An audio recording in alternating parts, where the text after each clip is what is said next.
This content is brought to you by Unfound supporters at Patreon, PayPal, and YouTube. Unfound is a podcast that has now covered over 300 disappearances over the course of 365 episodes. It has an interview-based format and concentrates on the facts, not the theories. Today, and for the 15th time, I will take you back to the beginning, then right up to the present, as I cover news over the past 4 months pertaining to many of Unfound's cases. I'm Ed Denzel, and this is Unfound.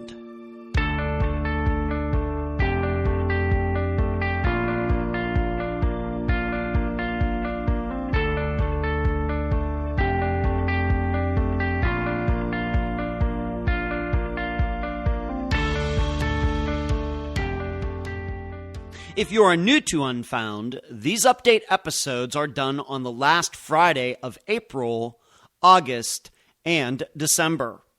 And this has been going on since 2018, after a suggestion from my assistant, Cherie. Hey, Cherie. Thanks. My impression is that Unfound is the only true show production of any type that does this, at least regularly and in depth. Why is that? I don't know. Because I know these episodes are very popular. It's obvious all of you want to know if there have been any changes in any of the disappearances Unfound has covered. And from my own personal view, these update episodes are a great way to show all of the guests that their missing loved ones are never forgotten here. So let's get started. Well, one more thing. Unfound News. A new Found episode for Patreon and YouTube supporters will be coming out this weekend. I will be covering the disappearance to discovery of the killer, Kimberly Kessler. I will also be detailing the two interactions I've had with her mother. Next, a week from now, although I have a hard time believing it, Unfound will be celebrating its 7th anniversary. That's 303 disappearances across about 370 episodes.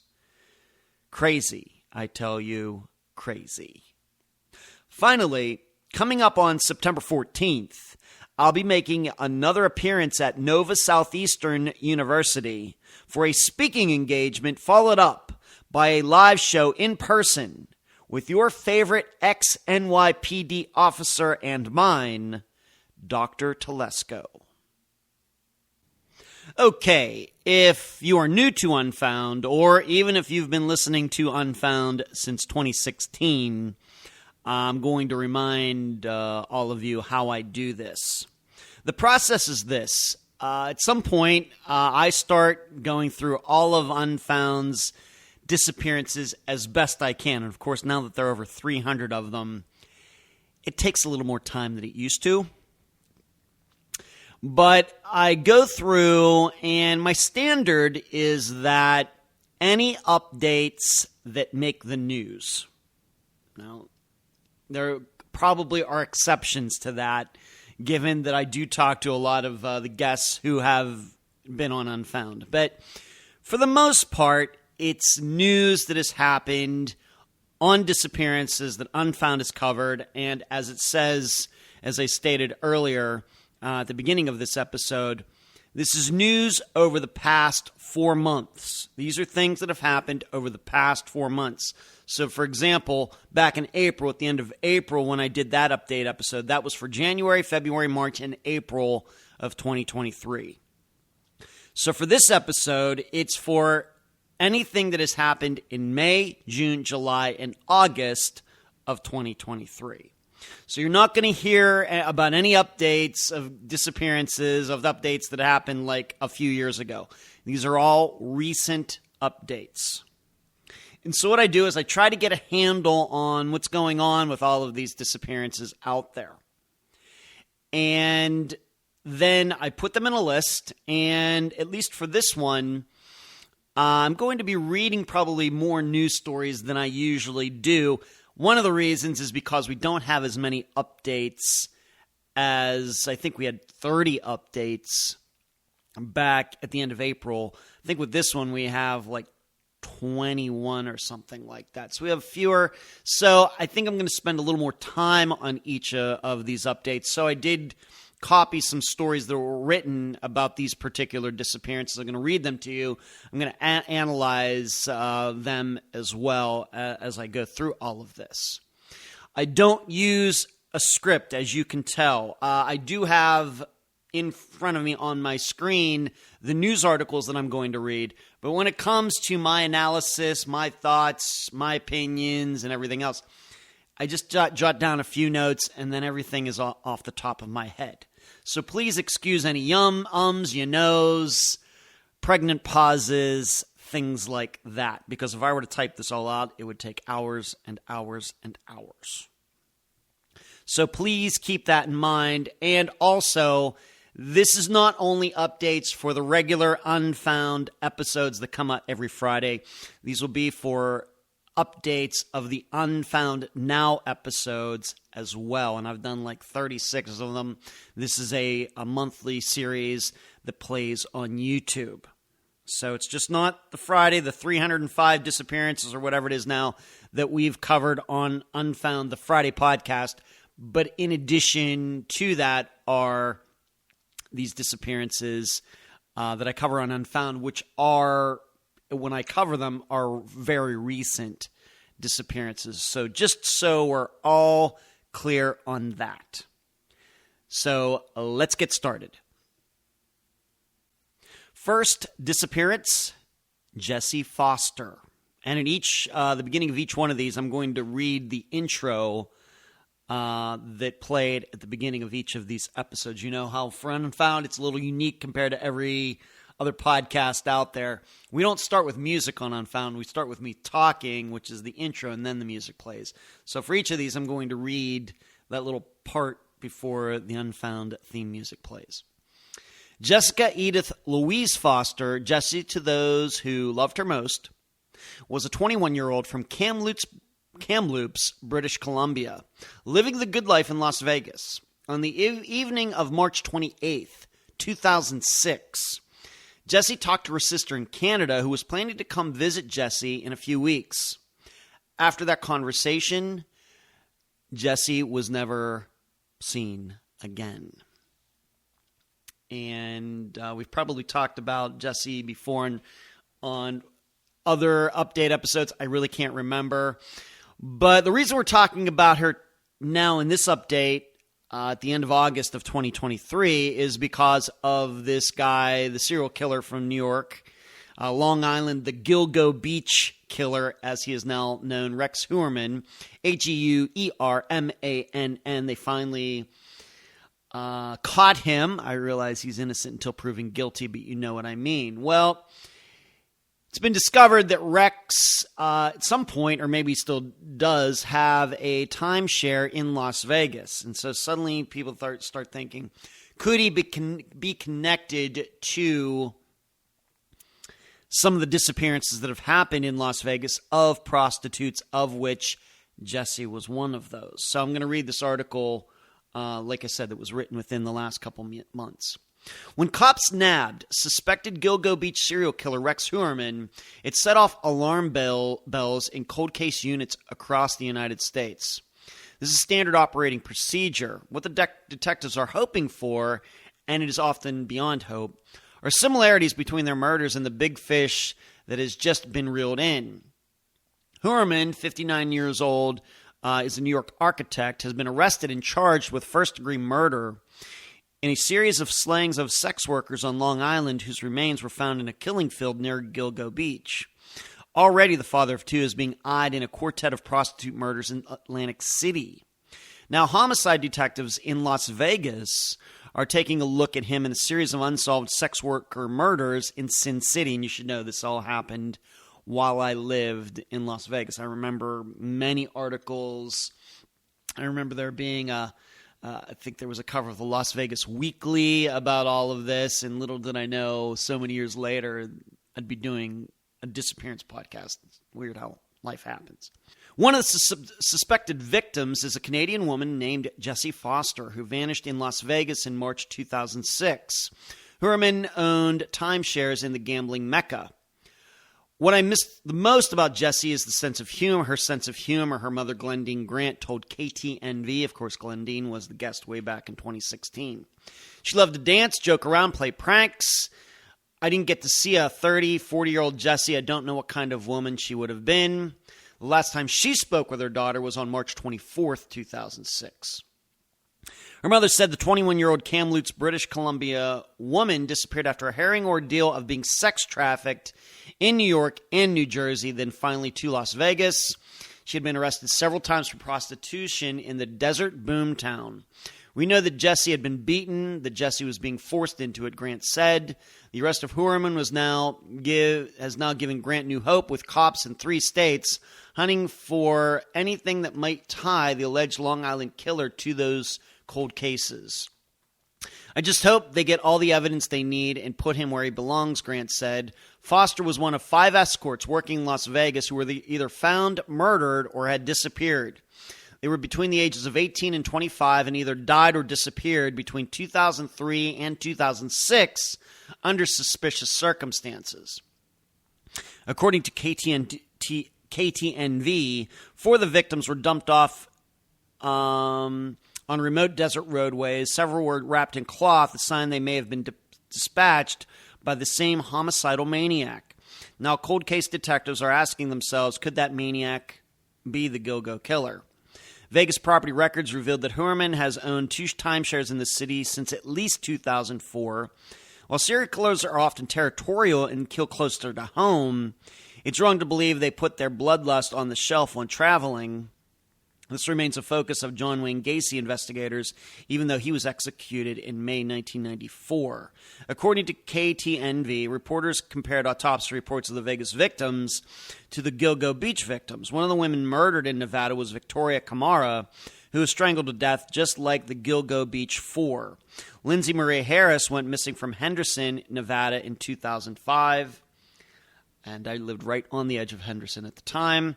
Harris's legs had been severed. The circumstances were similar to Fire Island Jane Doe number 7, who was identified 2 weeks ago as Karen Vergata. Her dismembered remains were discovered about halfway between Nevada and New York in Springfield, Illinois. KNTV reported that Springfield was mentioned on page 17 of the suspected Long Island killer's bail application. He allegedly set up a Tinder account using the handle Springfield Man. In Vegas, cops have also reopened the case of a 4th victim in that jurisdiction for possible links to the New York investigation. Young escort Jody Marie Brewer was found murdered and dismembered in 2003. Investigators are testing DNA for possible links to Hurman. Grant sees similarities between her daughter, Harris, and the escort slain on Long Island. I think she looks quite a lot like Megan Waterman, Grant said, the beautiful blonde hair. So far, Hurman stands accused of the murders of 3 women, Melissa Barthélemy, Amber Costello, and Megan Waterman. He is suspected of many more. For her part, Grant has become an advocate for women ensnared into the sordid and violent world of sex trafficking. In 2014, Grant helped get Jessie's Law passed, which made it illegal to purchase or advertise sexual services and illegal to live on the material benefits from sex work in Canada. Jessie's story has touched so many people, she said in 2022. She has already changed the world for the better. I am grateful for the support of my family and community. If you have any information on the Las Vegas murders or what happened to Jessie Foster, contact Metro Police Cold Case Unit at 702-828-8973. In addition, Suffolk County Crime Stoppers in New York is offering a $25,000 reward for information on the murders in New York at 1-800-220-8477. So what do I think of this? As I have right here on my screen, a thought is Las Vegas doesn't have enough killers on its own. You just have to remember something. Women get killed in just Doesn't matter if they're prostitutes or any other legal or illegal profession, whatever their status may be. Most of them get killed the same way. Strangling is very, very common. And it's because it's usually done by men. Men overpower women. And as we've learned on Unfound, that strangling is not going to leave a lot of DNA evidence behind. And even if the remains are found very quickly afterwards, it may be difficult. I know there's a bone in the neck that gets broken often when people are strangled and everything. But so we can't look at this and say, well, these women in New York were killed this particular way. Well, you know what? These women who were in Las Vegas, they were killed in a similar way, so there's a connection. That's just not how it works. It's just not. So, I'm just hugely, hugely doubtful of this. I certainly can understand they're going to look into it. I think it's good that Jesse's name is getting out there again. But I think as we've established on Unfound, she was just getting beat up. She had her jaw broken just by the men that she was around in the house where she was living in North Las Vegas at the time. And that had nothing to do with any of the sex work that she was doing in that city.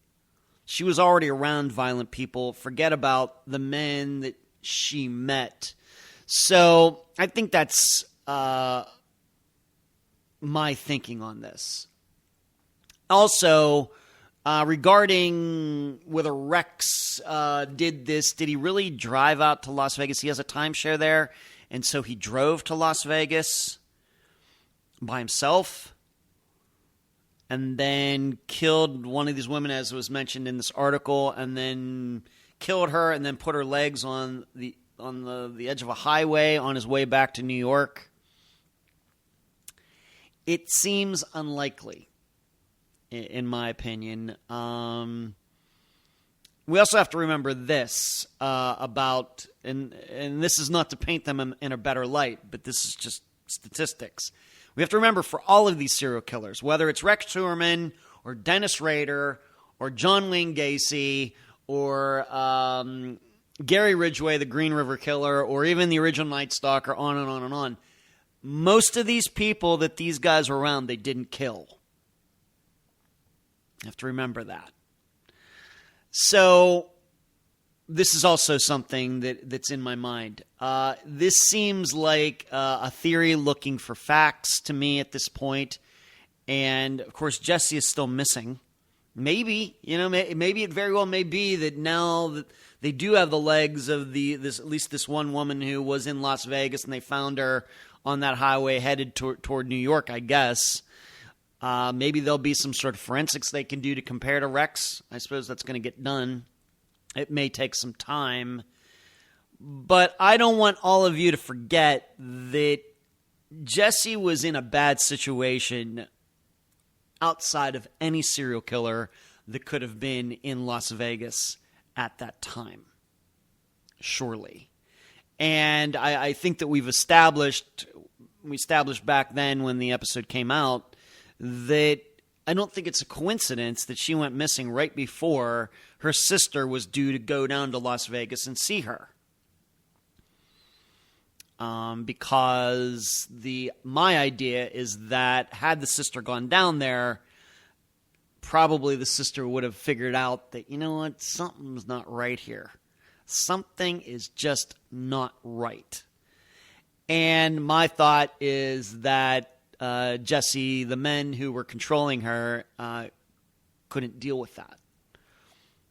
And that's still my thinking on this. And dare I say, it very well could have been, had the sister gone down there and encountered what Jesse was really going through, maybe both of them might have gone missing.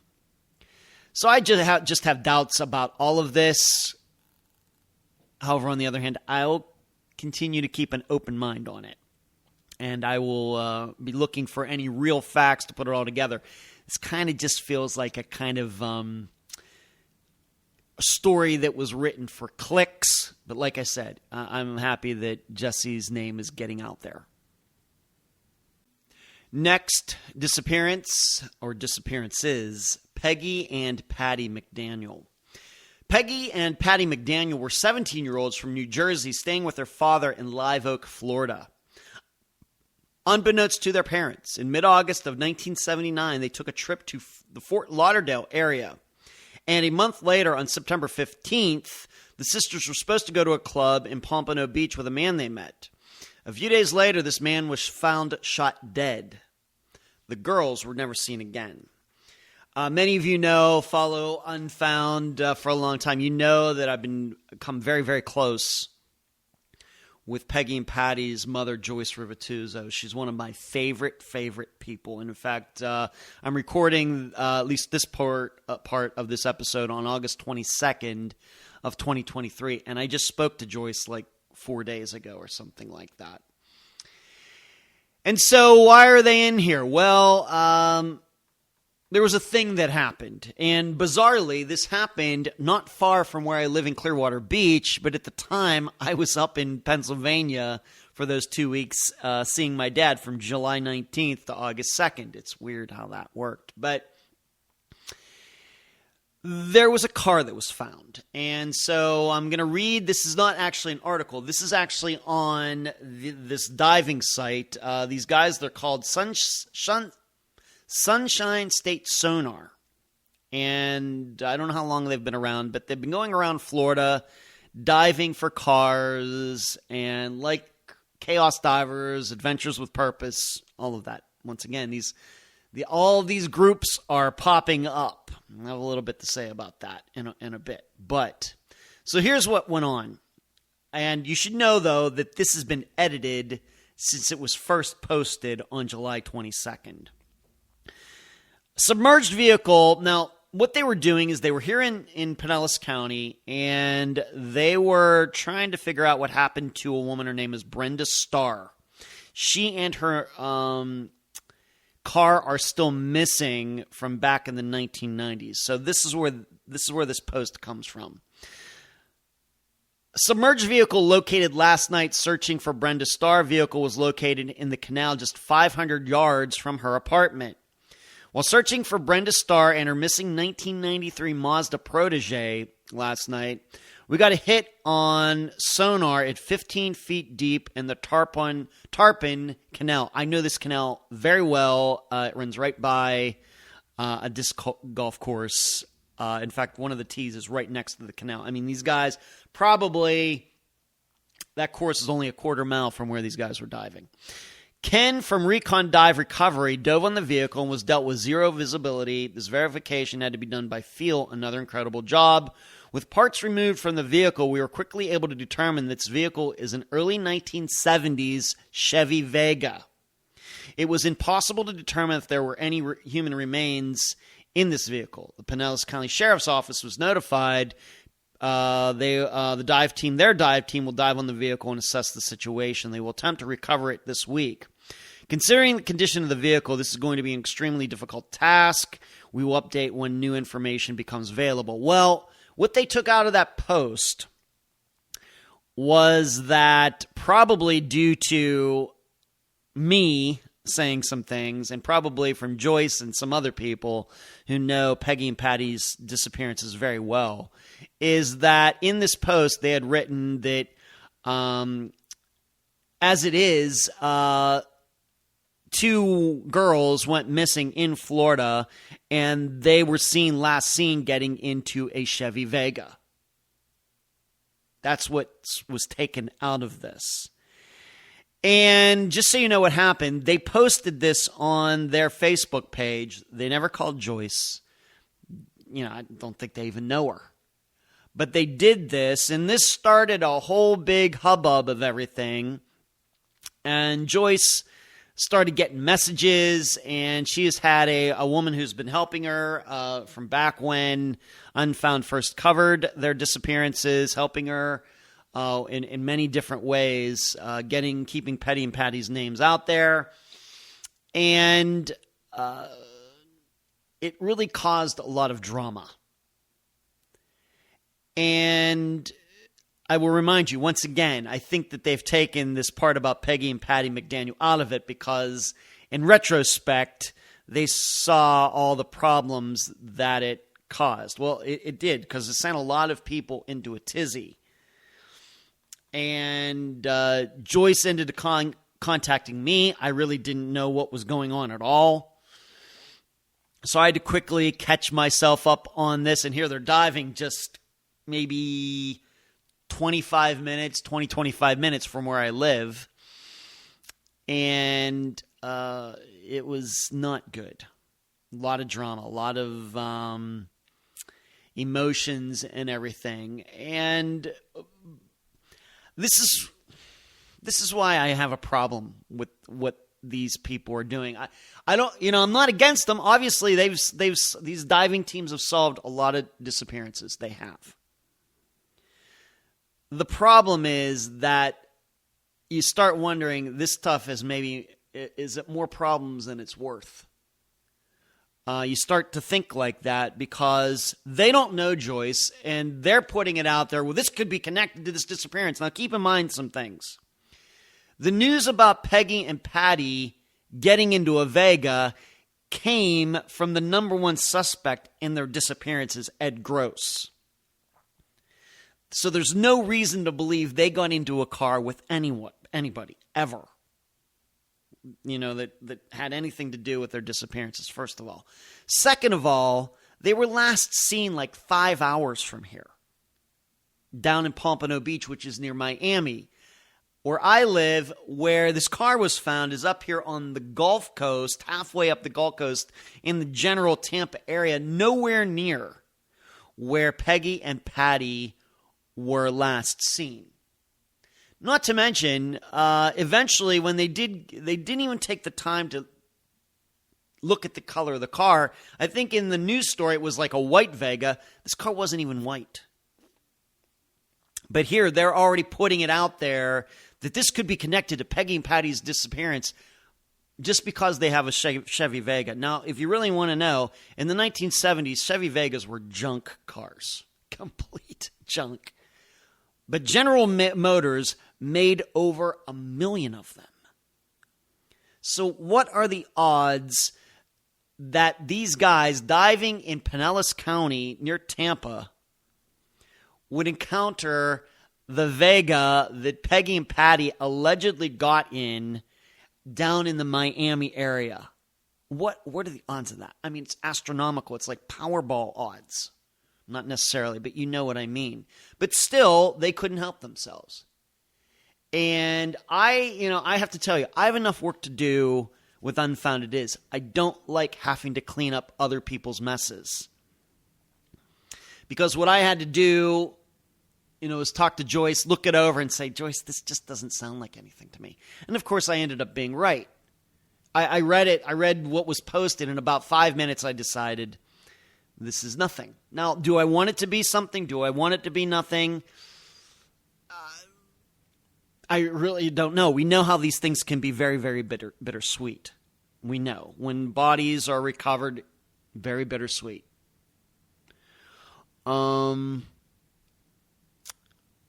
But it just was so obvious to me that very quickly I knew this wasn't anything. But still, they're putting this news out there. These divers are putting this news out there.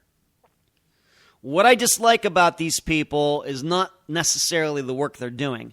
I just think they like the cameras too much. They like microphones too much. They like media attention too much. They like posting to their Facebook pages too much.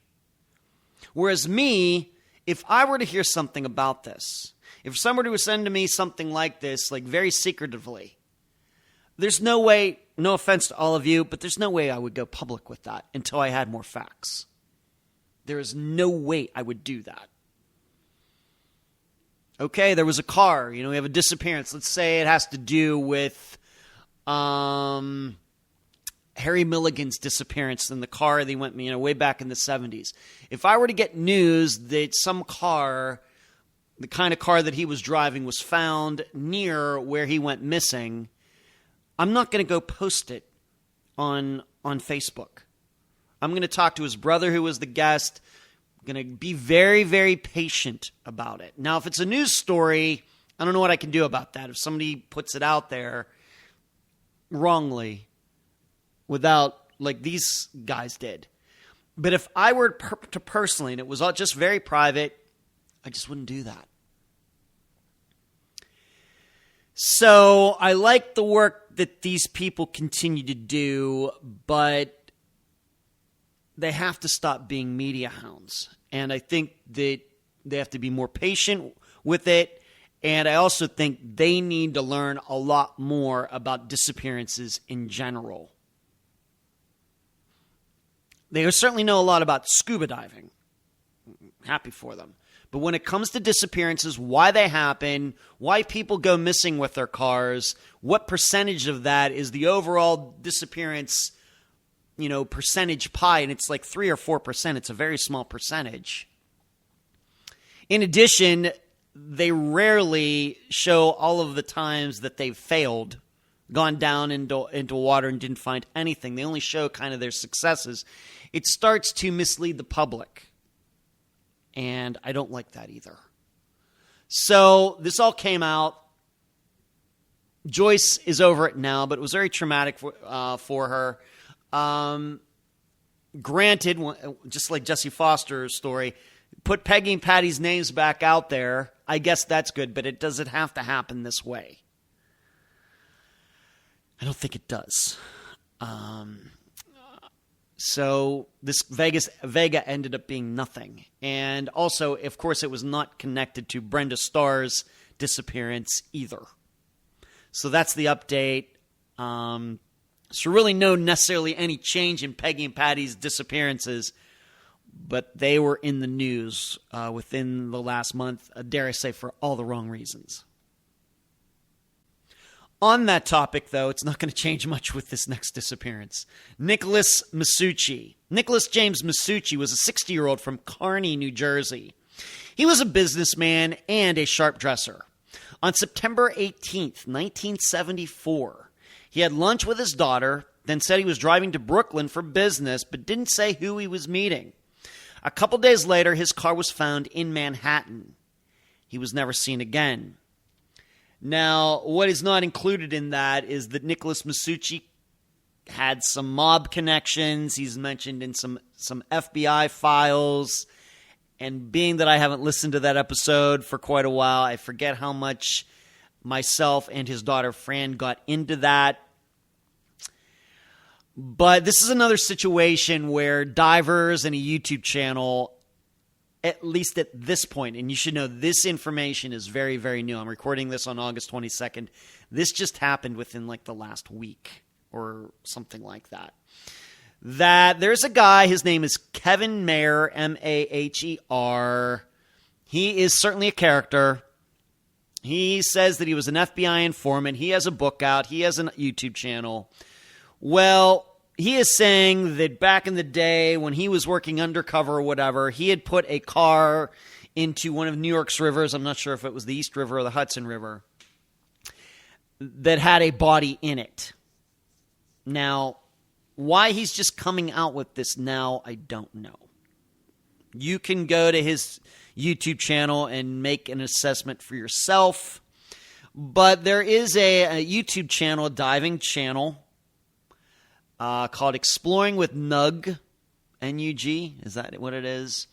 And they've kind of hooked up together, and it's kind of pushing this idea that they went out into the river, this river in New York City, they found a car, and there was a bone in it, and they gave it to police, and there's a video, once again on this channel, this long video where Kevin Maher is trying to convince the police to go out there into the river. There's a body out there. You need to go do this. And the police are, well, kind of blowing him off. And the reason I even know about any of this is because there was a listener who told me about this. There seems to be something going on with Nicholas Masucci's disappearance. Now, you should know I'm not an expert on necessarily any disappearance that Unfound is covered. After 300 of them, you can understand that. But my assistant, Eric, is, because he has been working with Fran on this. And so I sent it to him for him to look it all over. And I'm not going to, he told me what he thinks about it. I'm not going to get into that now because it's off the record. But this is one that, once again, I have big time doubts about all of this. That this guy would think that all he has to do is show up and tell these officers that they need to go out in the water just because he says so. And then you can see he's doing all sorts of, causing all sorts of drama on this video when the police just won't do what he says. I hate this kind of stuff. I continue to believe that if these people, anybody, were really serious about solving disappearances, about doing good work, they would put the cameras down. But they can't do that because why? They have a YouTube channel and they have to post videos. That's what the people want to see. But it does not help in the solution to disappearances. And it comes across as one big reality show, and dare I say, all of you are being manipulated. These people you have to remember this. Every time you watch one of these things, you have to ask yourself, do you really think it's best that the camera was rolling when this happened? Or do you think that they would make more progress on any sort of crime? A disappearance, a murder, a suicide, anything. Any sort of incident with the cameras rolling? Or would more get done if the cameras weren't rolling? I know how all of you love it. I know. But there's a bigger purpose here, right? So next time you watch one of these, you ask yourself, is it okay? Is it ethical? Is it moral? It's certainly legal. But is it moral and ethical for these cameras to be rolling when this is happening? These things that are of such huge importance. Or is it better off to turn off the cameras, have real conversations with the police? Because cameras make lots of different types of people nervous. They don't know how it's going to get edited and recorded and everything else. Do you not want those police to just not necessarily worry about how it's going to be edited and how they're going to look on YouTube later? The problem is, this is what these filmmakers want. They want the drama. And so that's why the cameras are rolling. So this is going on. I don't know where it's going. It seems like a big nothing burger to me. Once I think you see Kevin Mayer, you'll see what I'm talking about, because he does have his own channel. So there's that. So that's the updates happening right now. And my guess is come December for the next update episode, probably there will be a follow-up to this. Oh, by the way, I completely doubt I can't figure out why, if somebody murdered Nicholas Masucci, that they would put his body in another car and put him in the river. Why not just put his body in his own car and put it in the river? Would that not make more sense? Would that not be easier to do? You'd think. But of course, his car was found in Manhattan. Now that I'm thinking about it, maybe I should just say one more thing regarding how I handle this. Never do I just call somebody up and start recording what they're saying. Of course, in Florida, it's a two-party state that I have to ask permission to record phone calls. Now, of course, in other states, the laws are different. But even so, I don't just call somebody up. Even if I was in a state where it was a one-party state, where I wouldn't have to let anybody know, I wouldn't do that. I wouldn't just call somebody up and start recording. It seems underhanded, trying to catch people saying things and everything. As a reporter, that's what I am, a reporter, it just doesn't seem very ethical.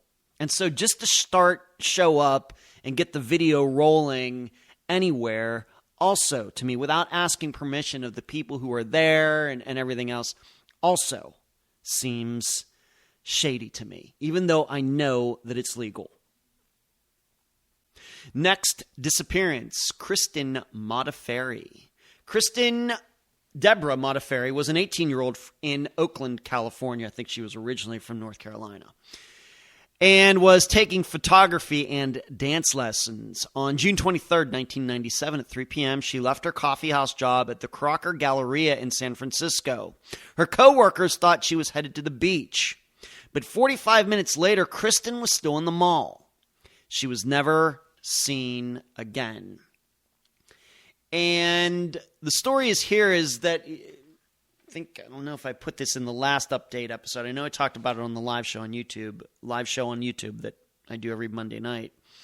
But there was a body found on the Berkeley campus in some abandoned building. Why there are abandoned buildings on the Berkeley campus in California to the point where bodies are being found, I don't know. But UC Berkeley Police Department investigators announced that the human skeleton found in an unoccupied building near campus earlier this year has been identified and is suspected to be a victim of a homicide. Police say they're now seeking the public's help in providing information. According to a statement released by the department, DNA evidence indicates the remains are those of Stephen Lawrence McCreary, who was born October 8th, 1972. Based on the condition of the bones analyzed by the Alameda County Coroner's Office, McCreary's death is a homicide. Forensics and other evidence indicate the death occurred many years ago. McCreary was known to be alive at least as recently as 2009 and would have been approximately 37 years old at the time. Officials say McCreary was not affiliated with UC Berkeley and was from Texas. He was known to travel around the country, sometimes on trains or by hitchhiking. They say he spent some time in the San Francisco Bay Area, but he did not have a known residence there. UCPD first learned of the skeletal remains in January 2023 and immediately responded to the scene at the time. In their statement, they said officers refrained from publicly disclosing details until now because the remains had to be identified, next of kin had to be notified, and the integrity of the investigation had to be protected. This is an ongoing investigation. UCPD is asking for the public's assistance to further its investigation into what happened to McCreary. Anyone who ever interacted with him for any reason is asked to contact UCPD Detective Sergeant John Karras at 510-642-0482. The reason this is included in Kristen Modafferi disappearance is because there was a thought out there that it could be her. Of course, we now know it wasn't even the correct gender, but that did kind of come up when these remains were found at the beginning of this year. So not Kristen Modafferi. Now, if you're wondering about this guy, this McCreary guy, not listed on NamUs, not listed on the Charlie Project. So that very well may be one of the reasons that he had been murdered. And as it says here, it seems like he'd been in this building for a while. Now, I can't remember the circumstances of why his remains were originally found. How could remains be there for that long and not be seen? Of course, we're going to get that eventually to the Bowman update. I don't know about all of that, but it was in some abandoned building, Berkeley campus, and this guy is who it was, and they said that this guy was murdered. So maybe they can figure out now what happened, but as soon as I started, I did go back and started looking at San Francisco disappearances. Nothing really rang a bell on NamUs, and now we know why, because he wasn't on NamUs and not on the Charlie Project. So Kristen Modafferi, her disappearance still continues to be one of the coldest cases that Unfound has covered. One of the coldest disappearances. It's very sad. Next update. I'm sure all of you saw this coming. Alyssa Turney. Alyssa Marie Turney was a 17-year-old from Phoenix, Arizona. She was the studious type, but also had rebellious tendencies, and she had a boyfriend. On May 17th, 2001, she was taken out of school early by her stepfather. He took her to lunch, then home. Then he went out to run some errands. When he came back to the house, Alyssa was gone. She was never seen again. course, the update is that Michael Turney finally did go to trial this summer, and he was acquitted. In fact, it was such a poor case that the prosecution brought that the prosecution presented its side, and as soon as they were done, the defense asked the judge, it's clear to us that the prosecution has not proven its case. Can we just go right to the verdict? And the judge just acquitted Michael. So this isn't something where the trial was suspended. Michael Turney cannot be tried again for Alyssa's disappearance.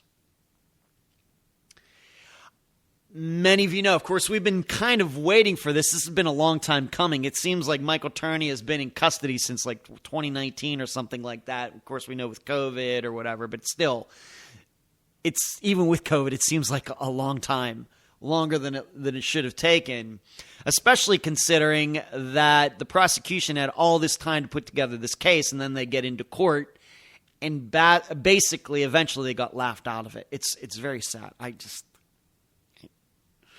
And I realize most people do believe that Michael caused Alyssa's disappearance, and I suppose you could even put me in that category as well. But from the first time that I heard that they were going to be charging him, this is dicey. There are certainly, this is one of the things that I'm still trying to understand about disappearances, is how Michael Turney can be brought to trial. And even though I think our logic, our gut instinct tells us, yes, he caused Alyssa's disappearance, but we also realize that it's no proof of that and everything. But on the other hand, Angela Green's husband can be walking around a free man, despite all of the crazy stories that he told. Unverifiable, completely unverifiable stories. Hard for me to understand. I'm guessing it's very hard for all of you to understand this as well. How can Michael Turney be brought to court, but not some of these other guys who we certainly believe there's stronger circumstantial evidence that these guys killed their wives or girlfriends? It's hard to understand. Now, I will tell you that a part of me, I'm not saying there's any proof of this, but I can't help but think that the prosecution might have felt pressured to bring this to court because of the podcast. I'm not blaming anybody. But this is one of, as I've talked about before, maybe not on an update episode, but maybe on the live show, and I've certainly written about it on my blog on Patreon, is that there are ups and downs, pluses and negatives of disappearances being well known. Of course, if it's well known, get a lot of attention. I can just say Brian Schaefer, and everybody knows what he looks like. Mara Murray, everybody knows what she looks like. Jennifer Kessie, everybody knows what she looks like. On and on and on and on and on. And that's positive. People can't forget these people. We hope that these disappearances will get solved. But on the downside, what are one of the problems? Kooks come out of the woodwork. All sorts of kooks online creating all sorts of stories. And one of those negatives, I believe, is that police do feel the pressure.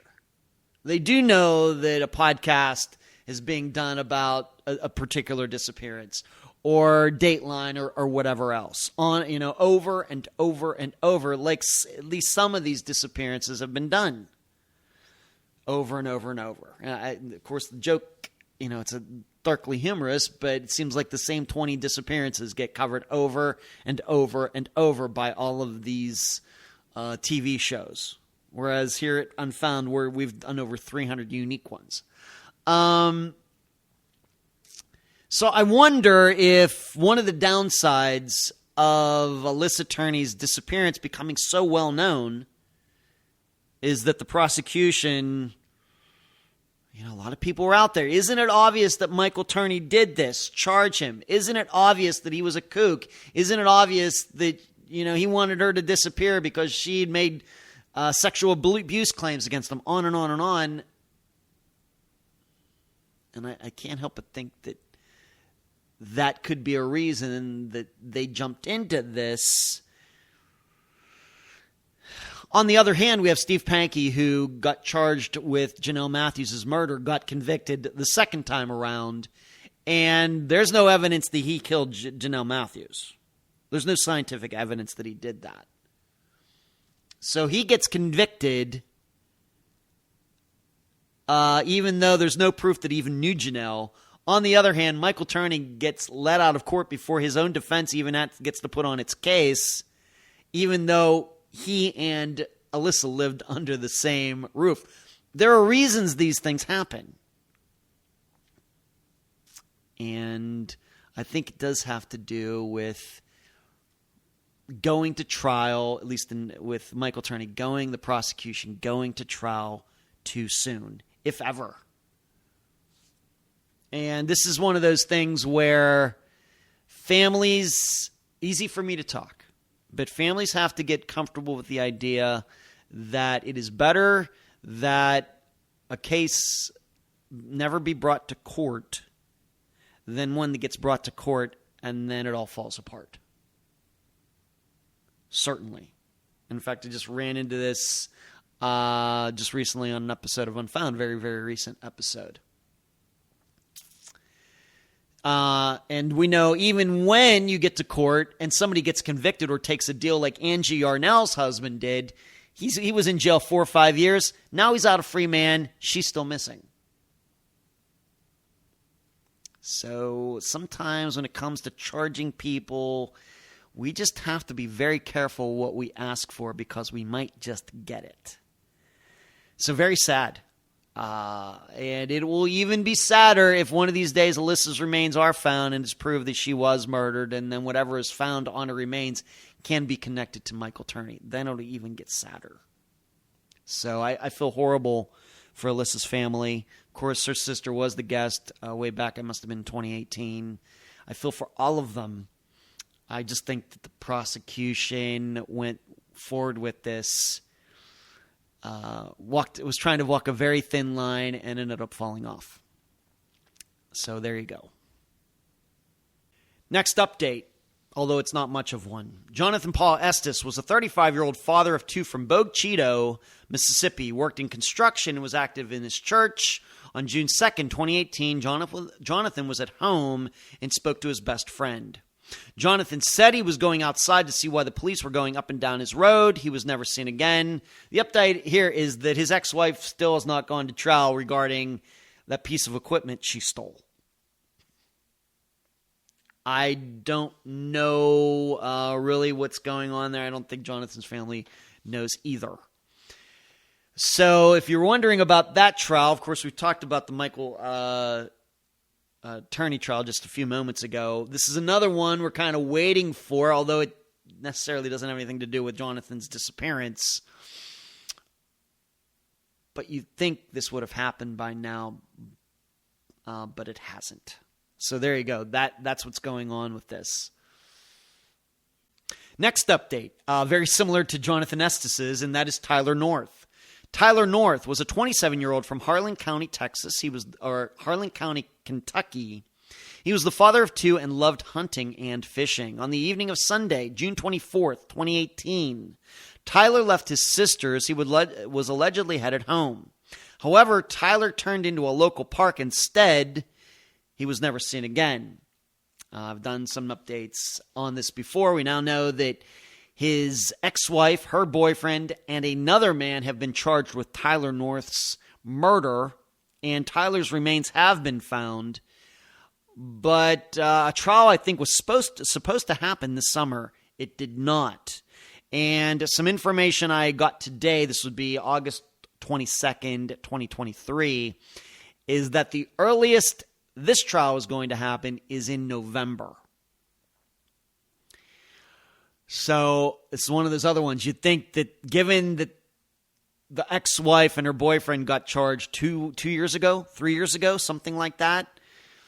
Even with COVID and everything, I mean, they managed to bring Steve Pankey to trial twice in Colorado. But they haven't been able to go to trial here yet in Kentucky. I don't understand it. So I guess maybe the next update episode at the end of December, I may have something more for you. But nope, that trial hasn't happened yet. But it's supposed to happen before the end of the year. But nobody should be holding their breaths. Next update, Jesse Ross. Jesse William Ross was a 19-year-old from Missouri. He was a DJ and was on the verge of starting a career in radio.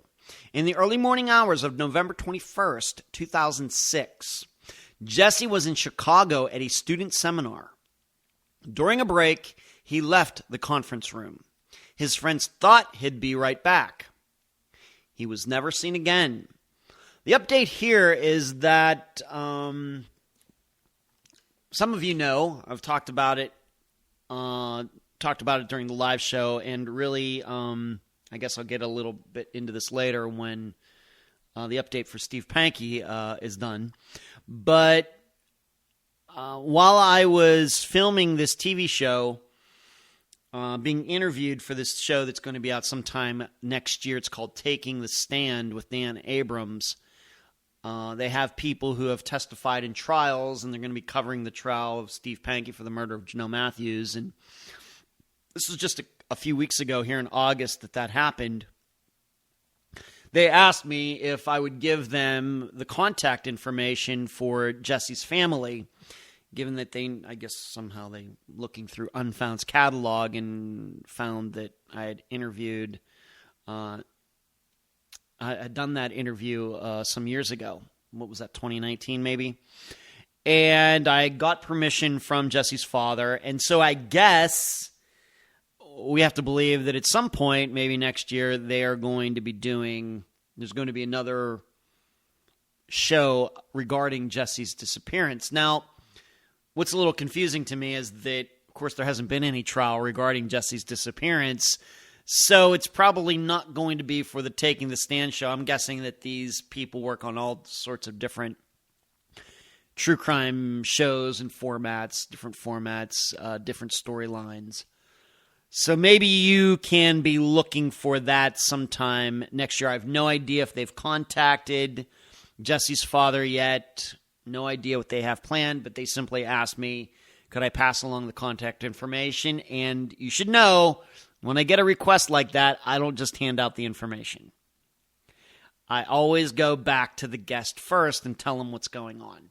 Hey, I did some filming for this TV show. Producer asked me if I could give them your contact information. I guess they want to talk to you about Jesse's disappearance. What do you want to do? Mr. Ross said that was okay to give out his contact information, so I did. This is how I handle things. It's amazing. It doesn't happen a lot, but it is amazing how many people have contacted me over the last 7 years saying, hey, could you give me the phone number of your guest? Could you give me the email address of your guest? And I always have to tell the person, I don't give out contact information to strangers. You want me to pass along something, I will. Whatever you want, I'll pass it along to the guest and we'll talk about it.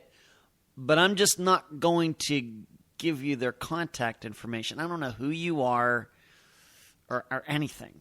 It is amazing how much that happens. Moving on. Next update. Speaking of Steve Pankey, Janelle Matthews. Janelle Matthews was a 12-year-old from Greeley, Colorado. She was in the chorus and had an older sister. On December 20th, 1984, Janelle was dropped off at her house after a concert. There was no one home. When her father arrived an hour later, Janelle wasn't there. She was never seen again. Her remains were found in July 2019, 35 years after her disappearance. The update here is I have begun a correspondence with Steve Pankey. And in fact, just yesterday, so that would be August 21st, 2023, that I sent him my second letter. I sent him my first one like around July 18th, and then I got his response after I came back from Pennsylvania. And now I'm going to read his response to you. And he did give me permission in the letter to do this. Now, you should know I'm not going to go through what I wrote to him, but I asked him a lot of questions about his thoughts on, analyzing various facts about the footprints and all of this. And really in this response, he just ignored all of it. You should know that. It was like a 2-page letter that I typed out, single space. So I had a lot to say. Now, you have to keep in mind, I really don't know if I'm talking to a guilty person or not. And I've expressed that at least at the bare minimum, I do not believe the prosecution proved its case. I think the way you look at his that trial is that a bunch of different people could have killed Janelle. Anyway, so in writing to Steve, it's how do you put that in the proper context? And yes, I really don't anticipate, even if he did do it, I don't anticipate him ever writing, "Yep, Ed, I did it." But it'll give me a chance to probe his mind and see what he has to say. But like I said, in this first letter, he talked virtually past everything that I wrote. But I did send him another one yesterday in response to this, kind of going over what he said here. So here it is. Ed, and by the way, I typed and printed out my letters to him. This is actually in his writing. Of course, he's in his cell. He doesn't have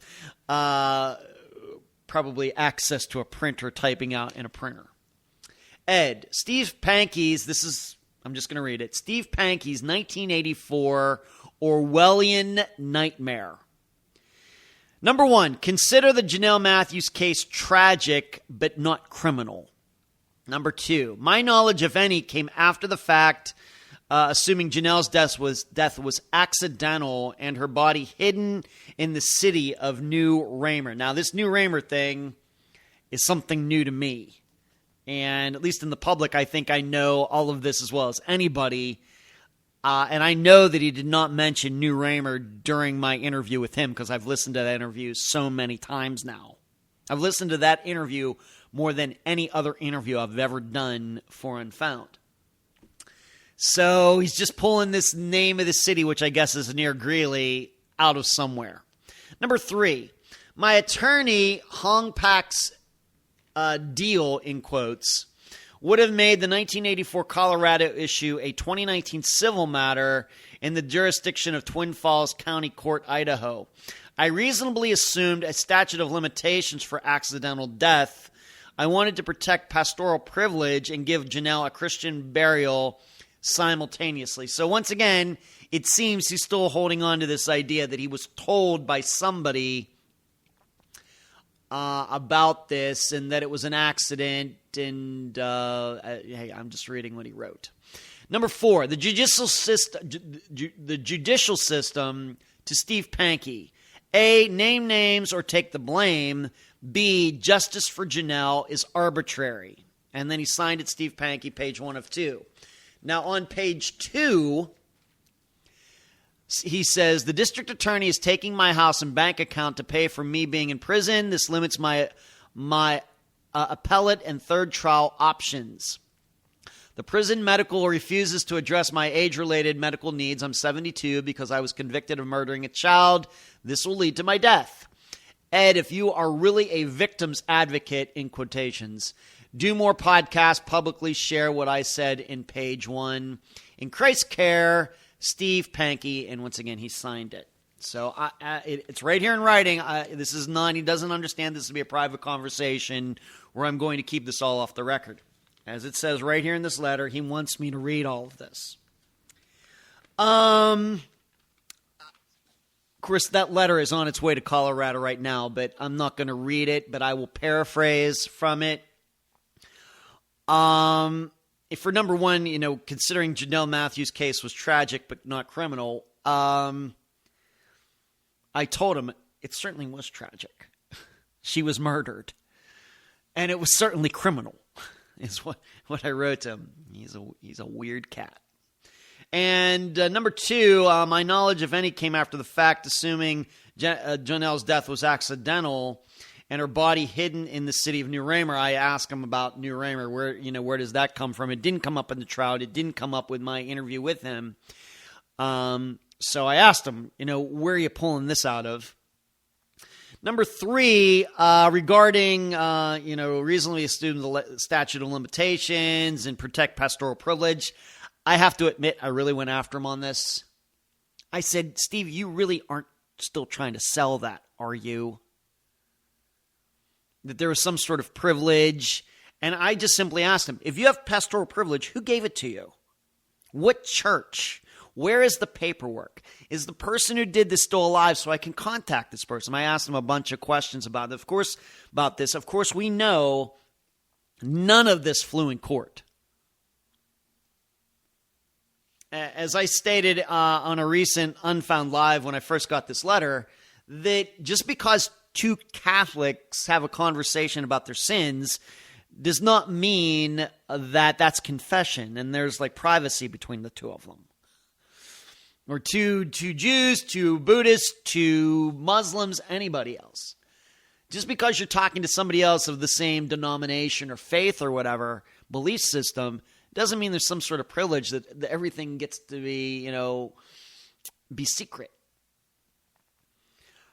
But he's still trying to sell this idea, and I would admit that he's still trying to do this makes it even more look like he's guilty. What's interesting is Steve is a guy who, as all of you know, can surely talk a lot and tells a lot of stories, but it's very strange that he keeps hitting the same note over and over regarding this. It's very unlike him because he seems to, flourish with all sorts of different stories, but on this, just will not deviate from that. So I asked him, if you have pastoral privilege or whatever else, who gave it to you? What church is? And I even asked him, is this like one of those things like from like the 1970s and 80s where you could get through the mail order, become, some sort of priest, like for the Moonies or something? And as I was writing that, I was thinking about of course, the show Friends, where Joey had that, he was registered as a man of the cloth, and he could perform weddings, and of course, he ended up performing the wedding for Phoebe and her fiancé, if you'll remember from Friends. And I was thinking, is it something like that? I know that's outrageous, but I put that in. I just asked him, is this some like mail order thing that you got into at some time?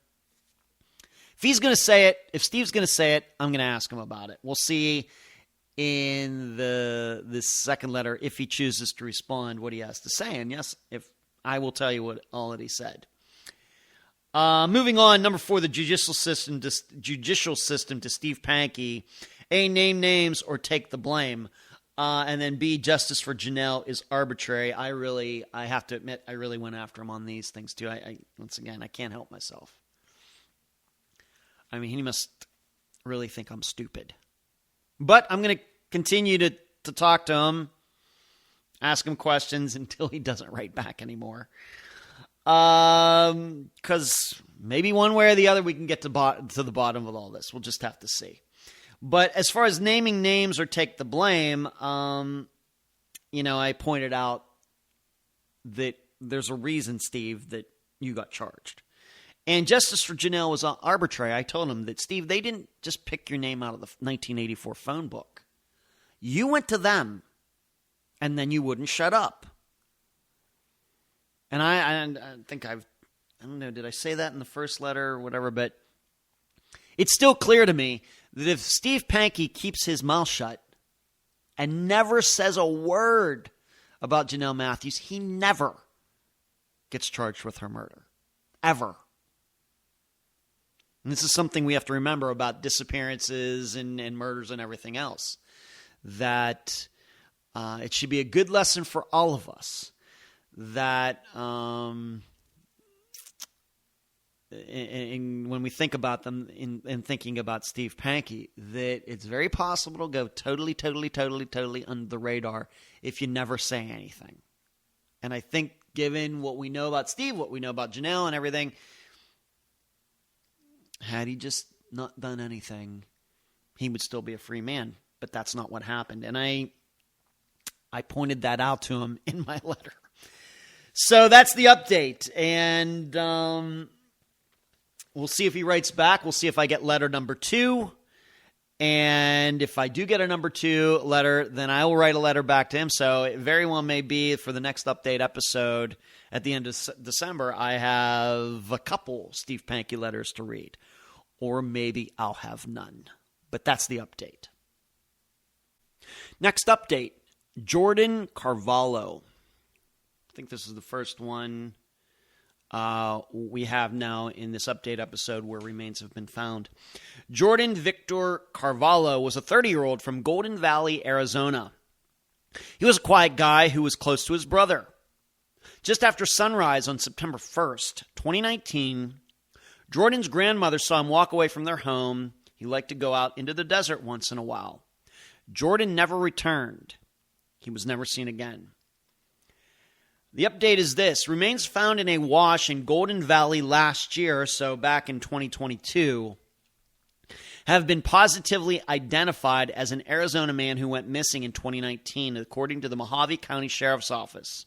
The office said using advanced DNA testing and genome sequencing, authorities were able to identify the remains as Jordan Victor Carvalho, 30 years old, of Golden Valley, Arizona. Carvalho was reported missing by a family member on September 30th of 2019 after the family had not heard from him in a few weeks. Officials said the remains were located by a citizen on September 12th, 2022. So almost a year ago is when the remains were first found. And they were sent to the Mojave County Medical Examiner's Office, which was unable to positively identify the individual. In March 2023, a sample from the remains was submitted to Othram to conduct a genetic genealogy investigation that resulted in the identification of Carvalho on July 7th of 2023. Due to the state of the remains when they were located, an official cause of death could not be determined. Anyone with information regarding the case of Jordan Carvalho is encouraged to contact the Mojave County Sheriff's Office Detective Division at 928-753-0753, extension 4288. And Golden Valley is located about 200 miles northwest of Phoenix, near the Arizona-Nevada border. And Golden Valley, given that I've been through Golden Valley many times back in the day, or at least by it, it's right there near Kingman, where, of course, Tyler Stice went missing. They're very close to each other. What is it, about I don't know, hour and a half drive, hour and 20-minute drive down there? Something like that. The thing I always remember about Golden Valley is that the road that runs through Golden Valley, goes from Kingman through Golden Valley down toward Laughlin, Nevada. This road is so straight. It's just, you can look, I guess, Google satellite view or whatever. It is so straight. It's crazy, and then it goes up into these mountains. Then it kind of gets curvy. That's what I always remember about Golden Valley. But regarding Jordan, I don't think anybody is necessarily surprised by this, given the circumstances. I do have to admit that there was a part of me that was thinking, could there be foul play to go meet somebody? But this kind of leads me to believe that there was no foul play. What I can't tell all of you, because I couldn't find it anywhere, is how far exactly was this from where he lived. No information on that. And I've not spoken to his family about any of this either. Maybe I should put that on my list of things to do. but his remains were found back almost a year ago in September 2022, and then it took this long for them to be identified, even though, I mean, I know they want to do for sure, but how many people are really missing in that area? Not too many. Yes, Tyler Stice went missing from Kingman, which, like I said, is about 15 minutes away or something like that. Maybe not even that. So there are other people missing there, but I guess that just also shows that they needed to do genetics, so it must have just been bones. It's very, very sad. But Jordan, if you go back to that episode, he had a lot of issues going on. But his disappearance is now resolved, and I'm very comfortable with the idea that there was no foul play here, just because Jordan did have a lot going on. Now, if his remains had been found 20 miles away, that might be different. But being that it was still in the Golden Valley area, I think this is a walk-off, died maybe an overdose, exposure, something like that. Very sad. Next update, Paul Sanders. Paul David Sanders was a 17-year-old from Mesa, Arizona.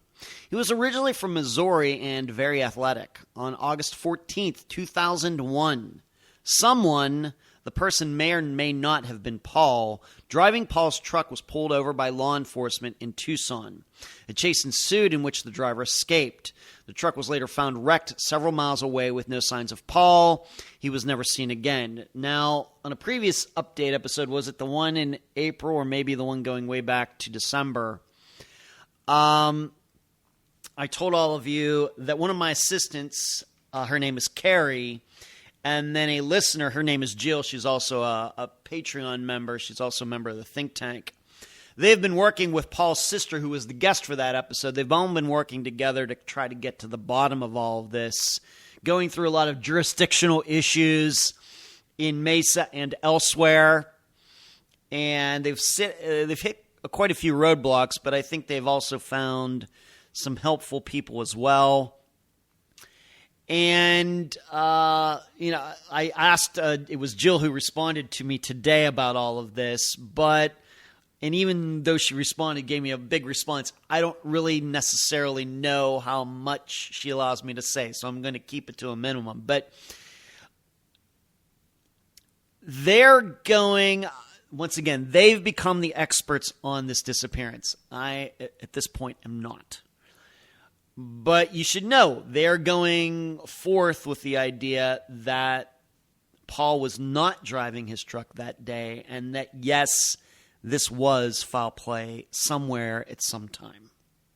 You should know that. This is what, and I know Carrie very well. She's been an assistant of mine for, 5 years or something like this now.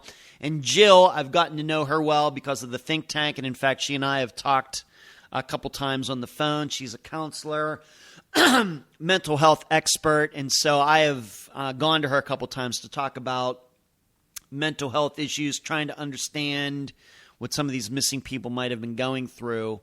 And so I consider them to be very level-headed people, not prone to sensationalism, and they say that the facts are pointing in this direction. And in fact, even today in this message that Jill sent me, that they have a couple places, if they could get a bunch of people together, they're pretty sure that they have narrowed it down to two different places where Paul probably is, one or the other. And if they could get a large enough group of people together, really believe if they went into one of these two places that they would find Paul's remains. I'm not going to reveal where those locations are in case it was foul play and somebody wants to go out there, and if there are remains out there to move them or anything, I'm just going to leave it at that. But I don't know. We don't know if Jill and Carrie are correct and Paul's sister are correct or not. But they've been working very hard on this. Of course, they've done a podcast on this called Missing Chapters, if you want to check that out.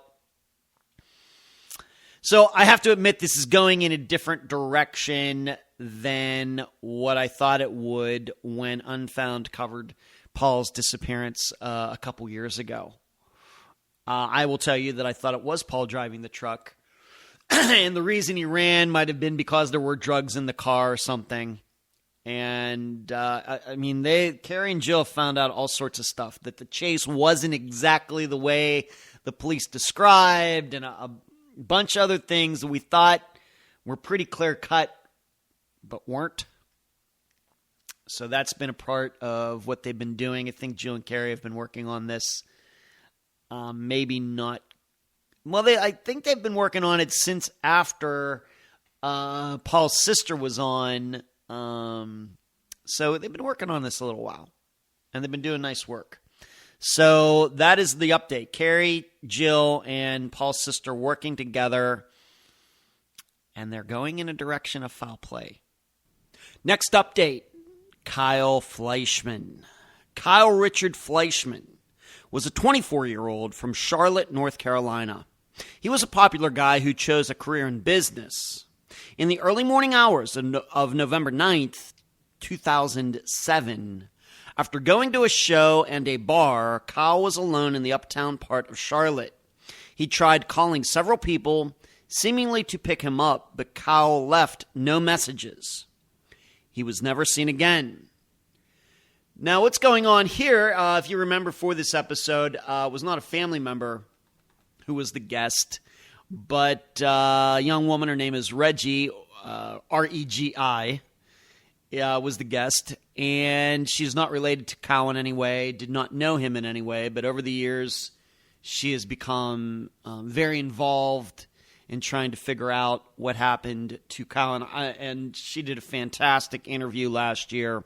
Well, she continues to work on this, and with maybe a little guidance from me, I maybe speak to her once a month or something about the work that she's doing.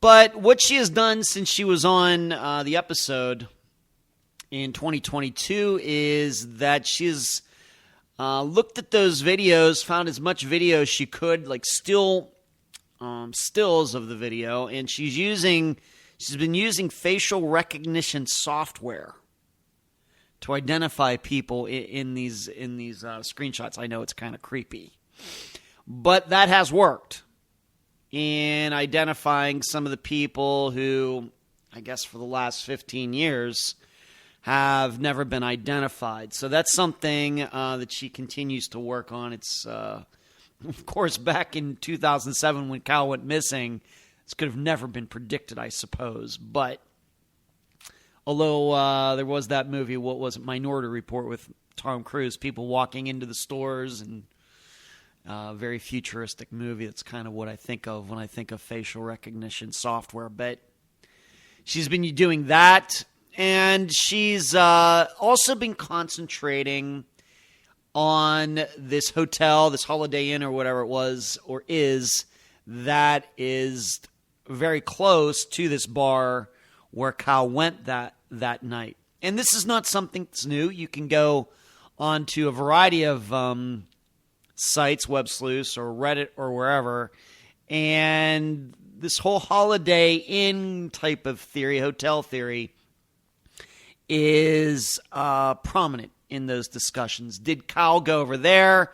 And the work that Reggie has been doing, she's been digging more into that, and that hotel was a popular place, seemingly, for a lot of people to go after that bar had closed, or maybe even people staying in downtown. That's where they would stay, and she's been really looking at the parking lot situation there, the parking garage situation there. Is there the possibility that Kyle knew some people, or was there a party going over there, and he went over there? She's taking a long look at that. She's also spoken to the former saloon manager, and this person told her that there were 5 cameras inside, outside of the place at that time, and you should know this bar no longer exists, but maybe there's another bar there now, but the place as it was in 2007 is not there now. And this bar manager also said that it was very common for people to leave stuff behind. Being that Kyle left his credit card and his coat behind, manager said not unusual at all. And Reggie's also made a couple videos that she has posted where she has actually gone into downtown Charlotte and walked up and down those streets. And so she's done that as well. So she's been doing a lot since she was on Unfound, not quite a year ago. I think she was on, September, October of 2022. And you should know I'm supporting her, trying to help her as objectively as I can. I will tell all of you, though, that I continue to believe that there was no foul play here, that Kyle walked off like many young men do. I've talked about at least a couple of stories just recently on the live show out of Brooklyn in New York City where this has happened. Of course, those men were found deceased. It's a very common type of disappearance. I realize it's the whole smiley face killer theory, what I would call a hoax. But young people getting drunk and being by themselves is a recipe for disaster. I continue to believe that. But on the other hand, I have to give Reggie all the credit in the world, and surely for all of you, if you are looking to do an amateur investigation of some disappearance, this is surely the way you go about it. I have no complaints about the way Reggie is doing her work. So I think it would be good if you're thinking of doing that, really admire the work that Reggie has been doing over these last few years. And remember, never met Kyle, not related to him in any way. She's a complete stranger to him and his entire family, and still she's devoting a lot of time in her life to this and doing it the right way without the sensationalism that so many other people have brought to other amateur-style investigations where they just go public with all sorts of crazy things. This is not what Reggie is doing. She's working very quietly, modestly, and I give her all the respect in the world for that. So she's continuing to work on it, and those are some of the things she's doing. Next update, Bo Man. So you can tell we're getting very close to the present here. Now, this is something that transpired right after the last update episode occurred at the end of April of 2023. And in fact, as you will hear in a moment, here, H-E-A-R and then H-E-R-E. But Bo's remains were discovered right before the update episode came out in April, but they weren't identified until after the update episode came out. So, Bo Michael Mann was a 39-year-old from L.A., California. He was a tech entrepreneur. I hate that word. I can't pronounce it. Who had lived all over the United States. On November 30th, 2021, Bo took multiple Lyft and Uber rides, with him finally getting dropped off at an address in Santa Monica. He was never seen again. And this is a disappearance that made national news for a while, and then it kind of went away. Here at Unfound, this episode came out at the, about in March maybe, February, March of this year, 2023, and kind of brought it back to prominence. And then what happened is the following story. The body of a sober living advocate and chief executive officer was found in California more than a year after he went missing, police said Monday. This is an article from a few months ago. This is going back to May. Bo Man, 39, was the founder and CEO of Sober Grid, a digital health company that provides mental health addiction care in the U.S. and internationally with services including peer recovery counseling and social networking. Mann founded the company in 2015. The remains were found in the 2900 block of Santa Monica Boulevard, the area's police department said on Facebook. The body was identified as Mann's on May 6th. I believe that The remains were found around April 25th, something like that. And like it says here, May 6th is when they were identified. In December 2021, man was reported missing to LAPD. The CEO was last seen on November 30th, 2021. Man was last seen outside a convenience store in Studio City, wearing a blue baseball cap, dark sweatshirt, and pants and black shoes. According to CBS Los Angeles, man texted 911 shortly after leaving the store. This is everything that was covered in the episode when I had his mother as a guest. The LA County Coroner has possession of his remains and is working to determine a cause of death. I'll get to that in a moment. According to CBS LA, man's identity was confirmed with dental records. That's why so quickly it happened. In contrast, had they gone to DNA. And the story continues. We want to thank all those who helped us search for him and who prayed for Bo's safe return over the past year and a half. Bo is a beautiful soul who spent the better part of his life helping others. We miss his infectious smile and positive attitude every day. We know his spirit will live on through his company and passion. Sober Grid, as it continues to help those struggling with the grip of addiction. That was a family statement. In a statement on the Facebook page, on Sober Grid's Facebook page, said it was a sad day for the community. The organization said Bo's remains were found in a grassy area about a mile away from where he was dropped off. I'll get to that in a moment. By an Uber the day he went missing. We hope you will take a moment to think about Bo today. His bright smile and endless energy and compassion will be missed. While he's no longer with us, we know Bo's spirit will live on in Sober Grid's mission to help those in need, the organization said. Now, when this happened back in May, I covered it quite extensively on the live show, but I realized that a lot of you don't watch or listen to the live show, even though you should be doing so. But I did like a map analysis and everything back at the time. This article kind of gets it wrong. He was not a mile away. It was easily less than a mile away. In addition, his body was found right along the alley that comes up to right beside where he was dropped off. Remember, going back to the woman who owned that house, Joanna Good, remember from that episode, and she died back in January, and I believe from an overdose. And that, but if you were to go to that address and looking at the house where this address is, and if you look just to the left, there is an alleyway that kind of goes in a southwest direction, kind of that direction. You go down there, probably over a quarter of a mile. But right there on the left, there was kind of a courtyard type area for some buildings that I think might have been open in 2021, but now that entire area has been condemned.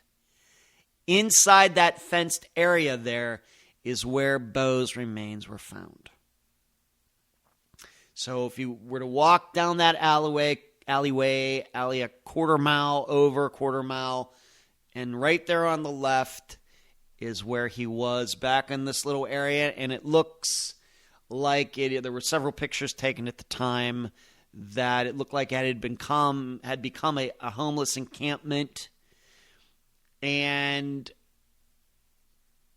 even though it had been fenced off at some time, you go back to 2021, you want to go and do a street view, Google Street View, you will see that the place, there were people living in there, something not now.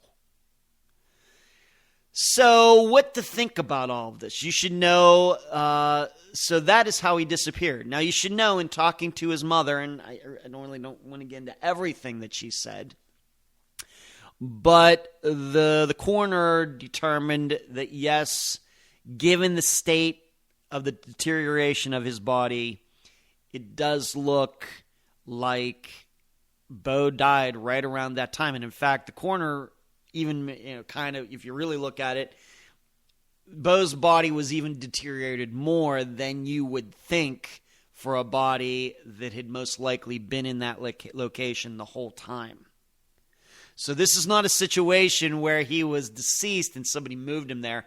It is believed that he was in that exact same spot from the day that he went missing.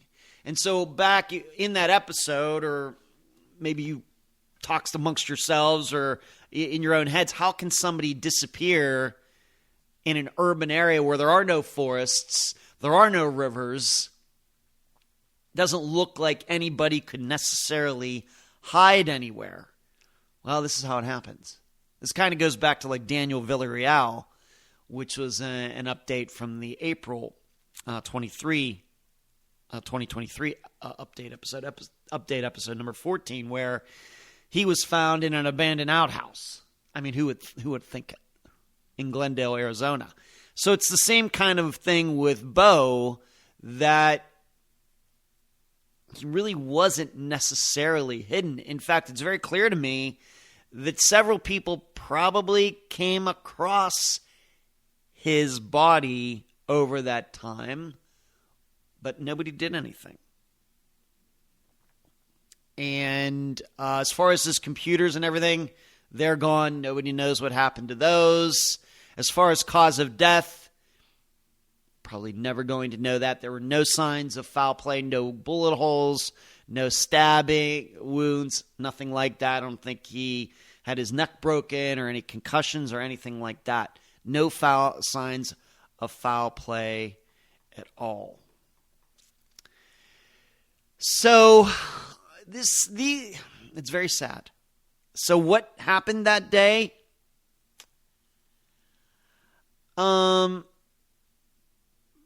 To remind all of you, going back to earlier this year, and in fact, I know I mentioned it in the last update episode about Bo, which was before I knew that his remains had been found, that there was a woman who I had talked to who knew Joanna Good, and she tracked down somebody who, this woman insists, and I talked to this woman, who insists that she saw Bo and Joanna Good together at one time, going back some years, maybe 2016, 2017, something like that. So is there still a Joanna Good component to this disappearance? Certainly possible, but there's, I don't, this is just one person saying that she saw the two of them together. I don't know. But now we know that Bo was found right down the street, and there's no signs of foul play. Thus, we have to start thinking some sort, I guess, of overdose or something. It's certainly possible that maybe he had a stroke or something. Seems unlikely for a person being 39, but it happens. And he wandered off. Certainly possible. But do we now see that 911 call maybe in a different light? That there was something going on with him. Maybe it already shot up at that time, or maybe he noticed, maybe he wasn't on drugs at all. Maybe he noticed something physically was going on with him, or mentally was going on with him, felt something coming on, but didn't tell the Uber driver about it, which is certainly possible. And I still don't see the Uber driver as being a possibility at all in this disappearance. It's hard to understand why that would happen. But did he get there? Did he get dropped off there and just wander down the street, not really knowing what he was doing? And in that way, is this a disappearance like Noah Davis? Is this a disappearance like Robbie Hurt? We have to be open to that. The truth is, we may never know. All we know is that the state of his remains, when they were found, no foul play was seen on the body. It had been there, 99.9% sure that it was there the entire time from that day. I have to admit, it does seem like a weird place. If somebody dumped him there, that seems like a weird place to put him, being that other people were going in and out of that area. What are the odds these people would ignore? It's Bo's body? Would it not make more sense that if he was overdosing or overdosed and somebody was trying to get rid of him, that they would take him somewhere, or she or he would take Bo's body somewhere that wouldn't be seen? That makes a lot more sense. So, but this is, I have it written right here in my notes. This is the kind of disappearance resolution that kind of shakes you to a core, to my core, as a person who, has devoted so much of his life over the last 7 years to really, really understanding disappearances. Why do they happen? How are they resolved? And we come up on these like a Daniel Villarreal, like a Bowman, or can't think of his name right now, Brian Barton from up there in the state of Washington, where he was found in some bushes on church property, and it wasn't until they cleared it all out and there his remains were. These are the kind of disappearances that they're statistical anomalies on one hand. On the other hand, they seem to be common enough that you can't forget about this type of scenario when you start thinking about disappearances that could fall into this category. It's really, really weird. On one hand, you think that that they're rare compared to all the other disappearances that we've covered on Unfound, but even within Unfound's own catalog of 300 disappearances, we've had 3 or 4 where the remains have been found in places you might not expect.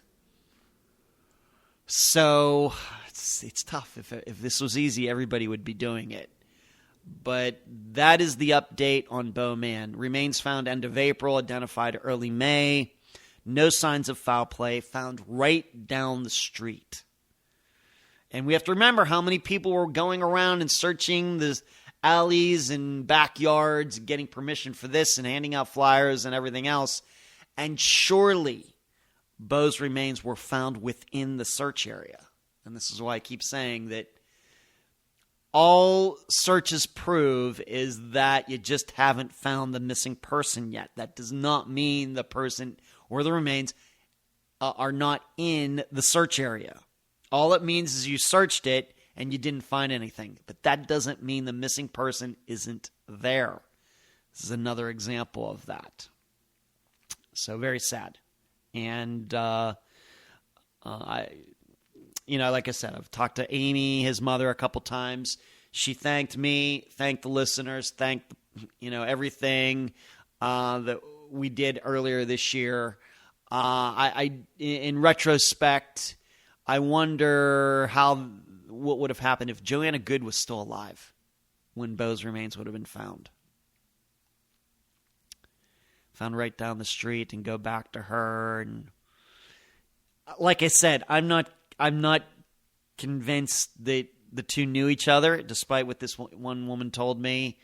I'm not convinced Joanna Good had anything to do with his disappearance or knew what happened or anything. But it would have been very interesting if she were still alive and he had been found. Like everything happened, but Joe is still alive, and then go back to her with this. So there's that. Very sad. Moving on.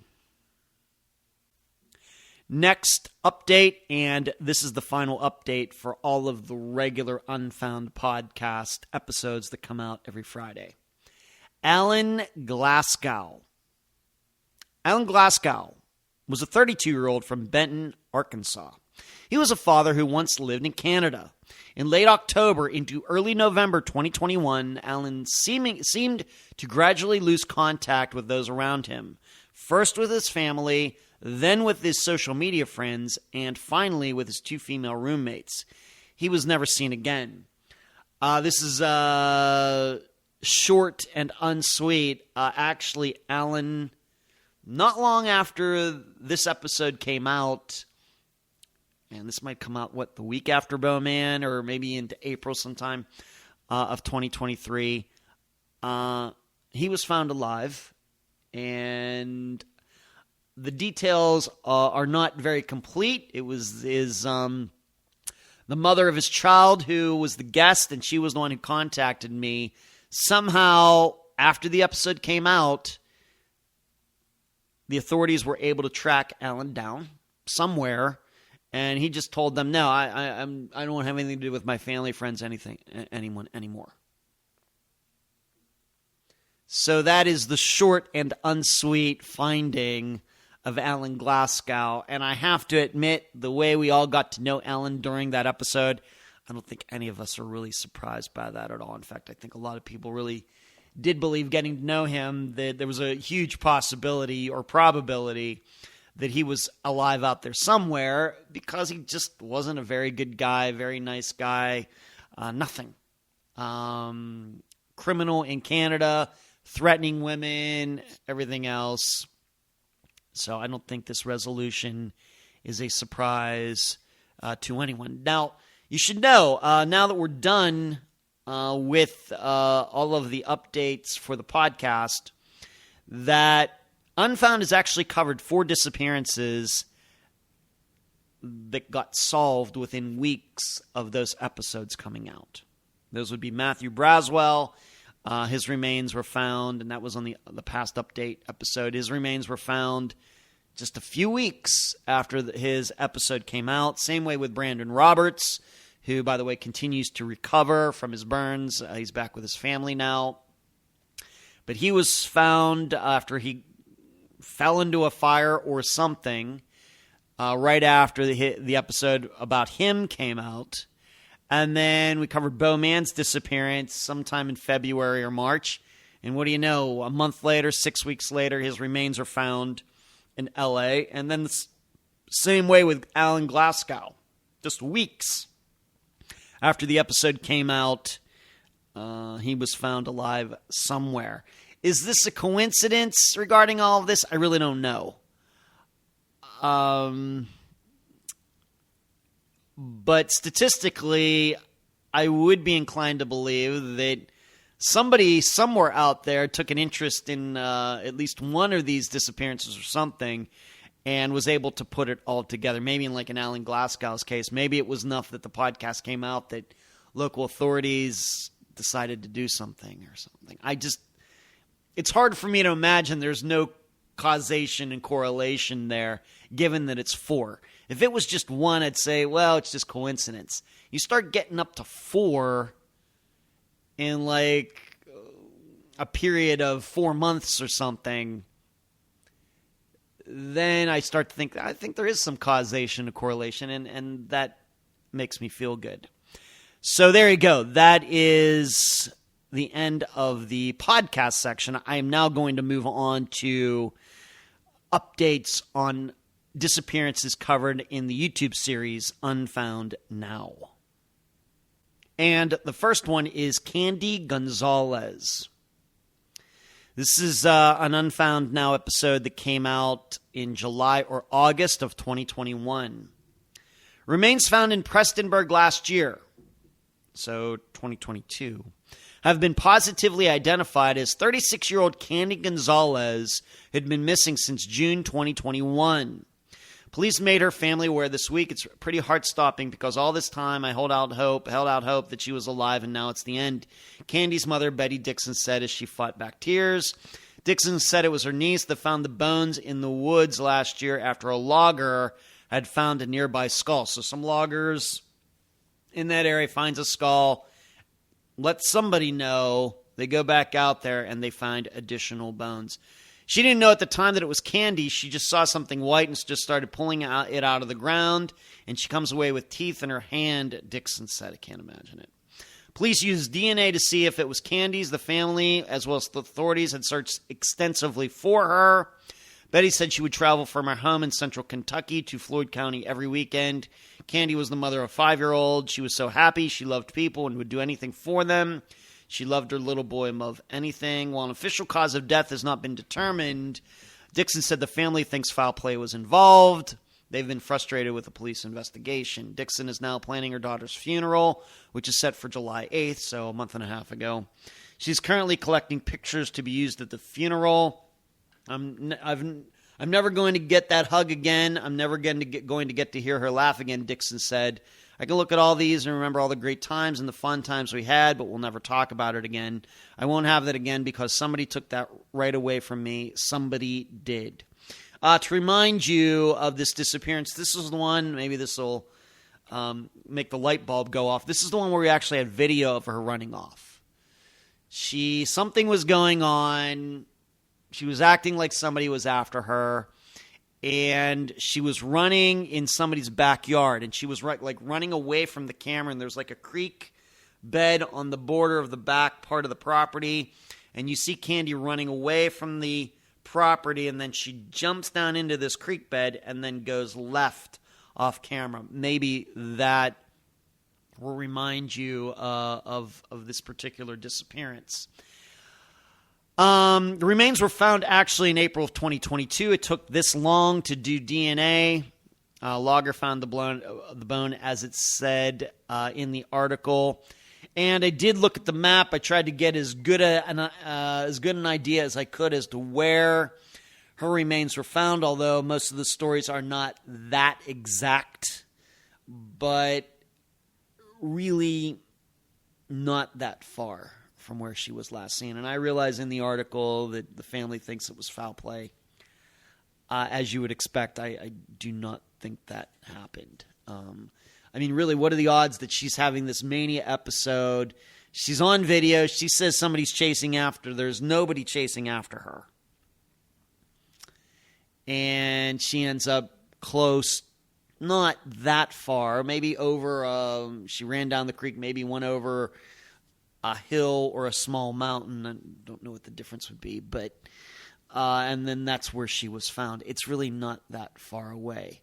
Not as close as Bo Man was to where the Uber driver dropped them off to that address where Joanna Good lived. Not that close, but within a few miles of where Candy was seen on video. And really, this is how these disappearances go. People who are running off, doesn't matter gender, doesn't matter ethnicity, race, or even age, anything.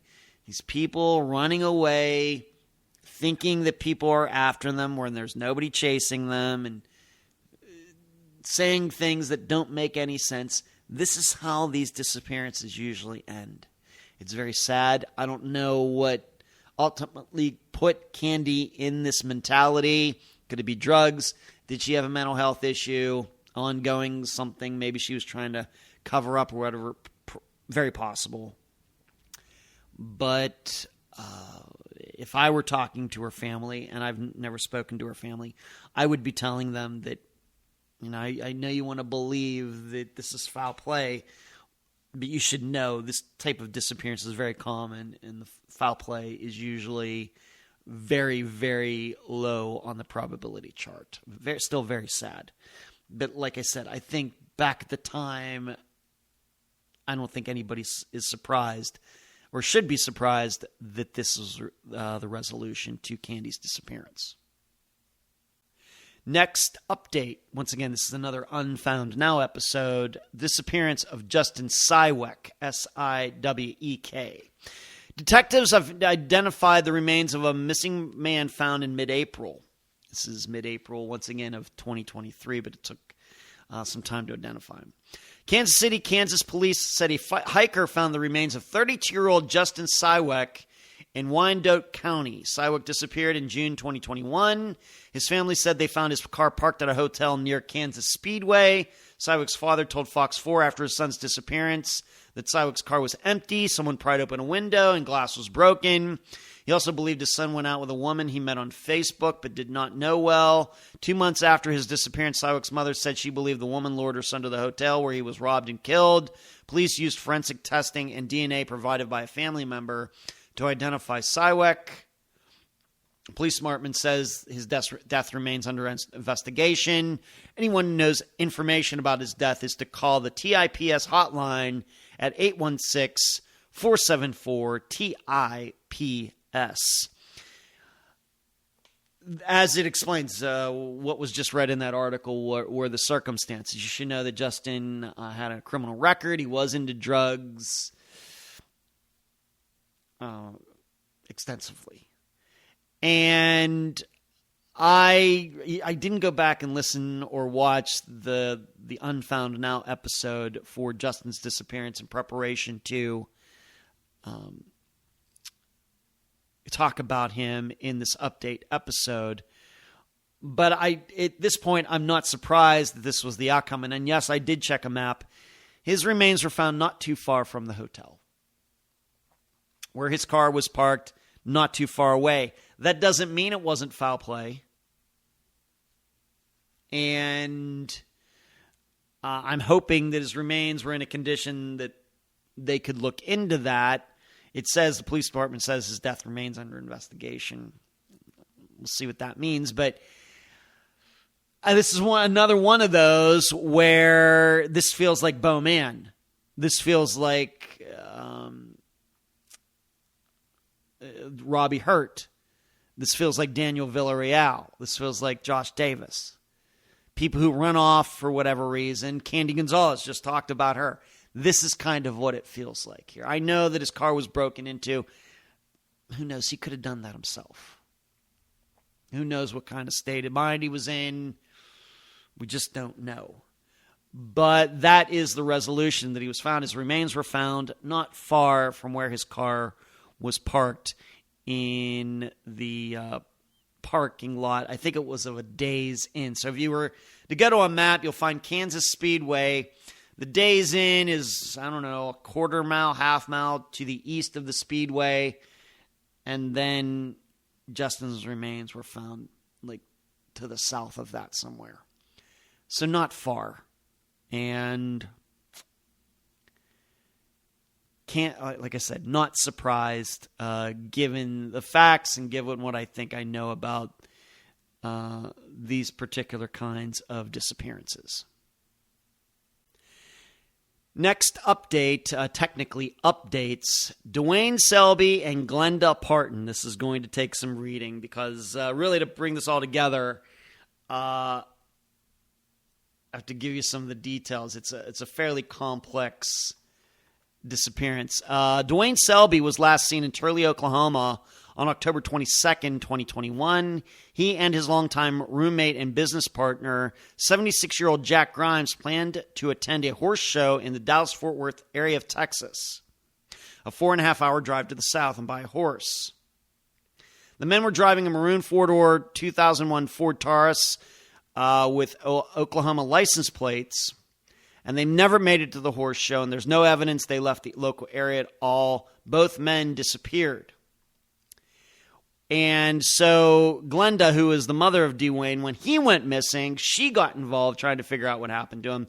Glenda Parton, nicknamed Cookie, who lived with her daughter and son-in-law about an hour from Turley, decided to report her son missing on October 25th. The police said they needed his social security number, so she decided to drive to Selby's home in Turley to get his social security card.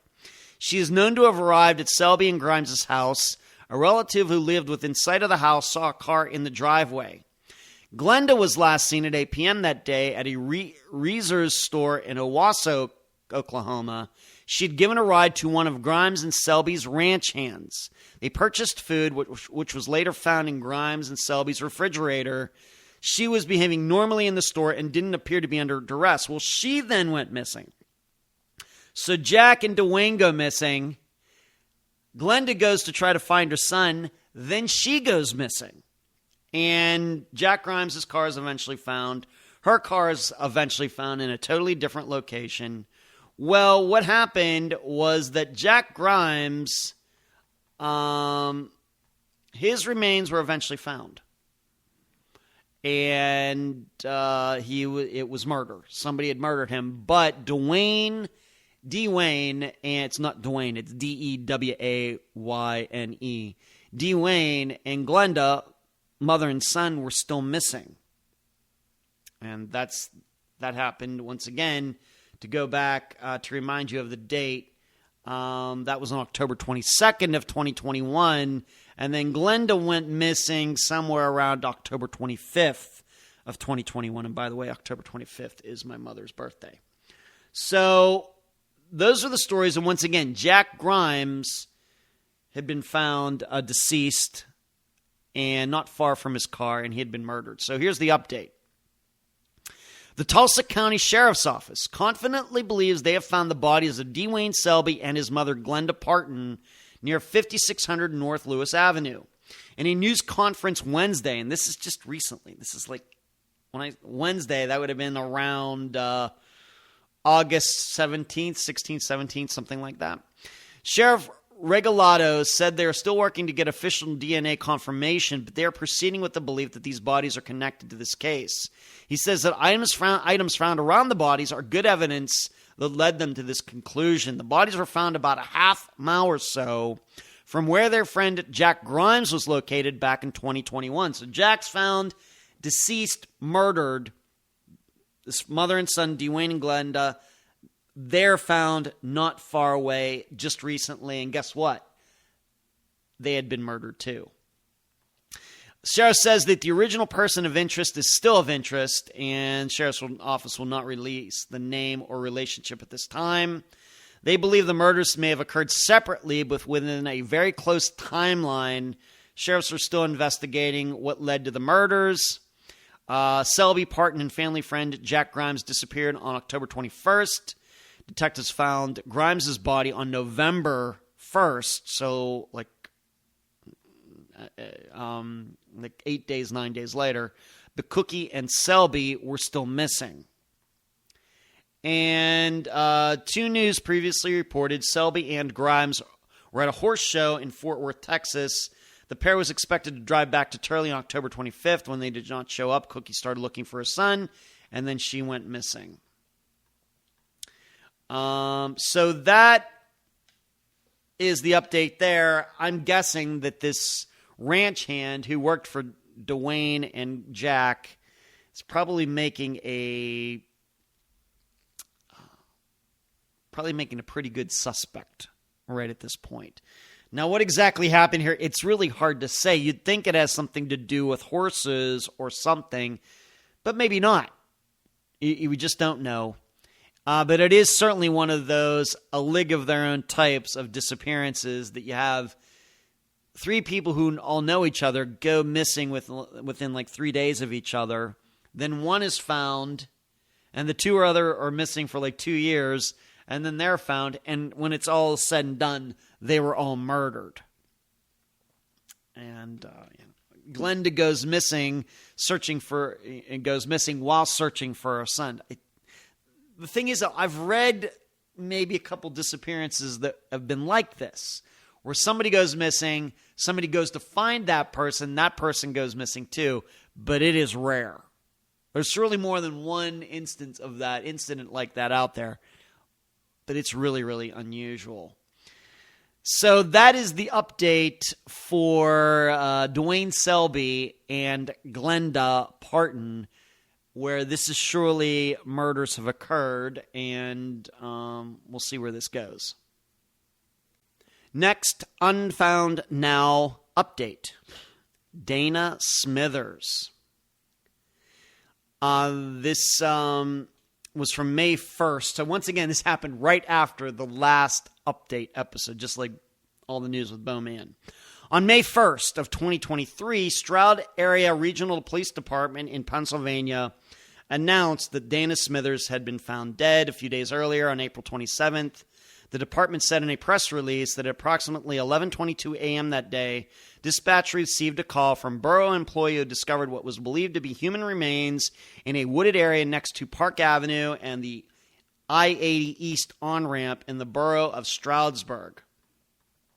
The remains were recovered by detectives and turned over to the coroner's office, and the autopsy conducted back then determined that the remains belonged to Dana. The cause and manner of her death are currently undetermined. So, to remind all of you of this one, this is the one where she had gone out somewhere like to a carnival or a fair or something, and she had come home, and then she walked down to a friend of hers' place down the street. And she seemed a little nervous, smoking a cigarette, and I think they even had video of her maybe walking into this house and then walking out, and then she went missing. Well, you should know that her remains, I just said, near I-80 and on-ramp. Let me read it again if you want to look up it on a map. Park Avenue and the I-80 East on-ramp in Stroudsburg, PA. Very close to where she lived. Very, very close to where she was last seen. Now, the twist in all of this, and like I said, to me, this just once again seems like, and she did have a drug problem. Something was going on, obviously, with her. In fact, people who saw her that night said so. So this is another one of those where I'm not inclined to think that foul play occurred. However, the twist in this is that when this all happened and a grand jury was convened back at that time after the remains were identified to be Dana Smithers, just to see, was this a crime? Was there foul play or whatever else? Who did the attorney, the district attorney or prosecutor presenting the case to the grand jury bring in but Christopher Kohberger's parents? The guy that seemingly, allegedly, probably killed those kids in Idaho. Remember that? And remember, when they found him, he was back in Pennsylvania. Well, this is not far from where Dana Smithers went missing. At the time, I will admit, at the time, I guess what they were trying to say is, could Christopher Kohberger have been responsible for Dana's disappearance? I have no idea where Christopher Kohberger was at the time, but given what I understand about, if we're to believe he killed those students in Idaho, that was an infatuation gone bad. Whereas, what are we saying with this? From the outset, it just seemed like quite a bit of a stretch. And I think now that we're like 4 months since then, my perception is all of the speculation about this has really died down. This got some headlines and everything at the time, and dare I say, maybe that's the reason the reporter said it wrote it and reported on it. And dare I say, I don't know what the prosecutor was thinking. I don't know. It just seems a little sensationalist. And in fact, I would compare this very much to Rex Heuermann and being where we started this update episode with Rex Heuermann and Jesse Foster. Now, with Jesse Foster, I certainly believe that she was murdered, but Las Vegas has enough killers to think that she was murdered by somebody there. Whereas with Dana Smithers, how exactly... We have to remember Christopher was in his 20s. She's in her 40s. How did they know each other? We just try to put this all together, and it's a little complicated. On top of the fact, what are the odds that Dana Smithers gets murdered, but at the same time, everybody was saying about her, she seemed to be going through something, and on top of that, then she gets murdered. Where it seems to me there was a recipe going on there that Dana was a very good candidate to disappear all on her own. So Christopher Kohberger's parents get called to the grand jury. Grand jury, I guess, 4 months later, we don't know much about it, but I'm guessing that the grand jury just decided we think that Dana Smithers just died on her own from something that night. Which I would agree with them, especially given the location so close to where Dana lived, so close to where she was last seen. And when we look at Christopher Kohberger, we have to remember that if we are to believe he murdered those students, those were not random killings. He knew at least one of those young women. Very sad. But it was not random. This would be random, and this is why I totally discount it. Very sad, but I think that Dana Smithers, just like Candy Gonzalez, and we're going to talk about another one, Christopher Miller, I think all these people just died on their own. This is the last update for this episode. Christopher Miller. The family of Christopher Miller does not feel a sense of closure after he was found dead inside an abandoned house in rural Rock County. Christopher Miller's family is feeling numb after his body is found nearly 9 months after he went missing. The 28-year-old's body was discovered by the Rock County Sheriff's Office on Sunday, and the family was notified Monday morning. This is just within the past 10 days. Once again, I'm recording this part on August 23rd, so just within the last 2 weeks, here in August of 2023 is when this happened. He was my best friend. We talked about everything. He was a good person, Miller's mother Tammy James said. It's just a shock. Closure, I don't know, because there's still so many questions. As a mother, she said she can't help but consider what happened during his final moments. Did he eat? I just want to know how long he's been there. Has he been there all this time? Just how long? He didn't just walk that far, go to that house and sit there for almost 9 months and just die. It's too far of a distance with no coat and just a jogging suit in that weather, those fields. I just don't see it. Miller's fiancée, Mallory Durst, said she'll have to explain to their children that they won't ever see their father alive again. I tell Carter every night when I rock him to sleep that his dad loves him very much. He always will.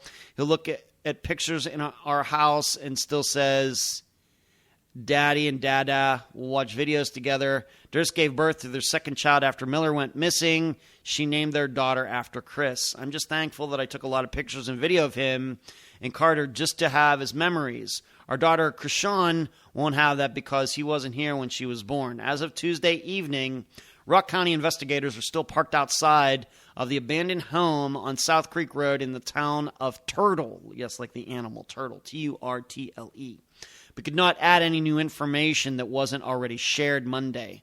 James said the Rock County Medical Examiner called her and told her it will take months to determine how Miller died and how long he'd been inside the house. And I doubt that. I don't know where that comes from. They should be able to determine that very quickly, like they were able to determine that with Bowman. Here's a surprise to me. This, once again, was an Unfound Now episode. Covered it when it happened. To give you a little more background, this was the guy who was in Wisconsin, and there was a car chase. He pulls over to the side of the road. The badge cam or the dash cam, I can't remember which, shows him jump out of the car and run away, so away from the camera toward the front of his own car and off the road into the darkness. And the police did not give much of a chase. And as it says there in the article, it was winter in Wisconsin when this happened. It was very cold out.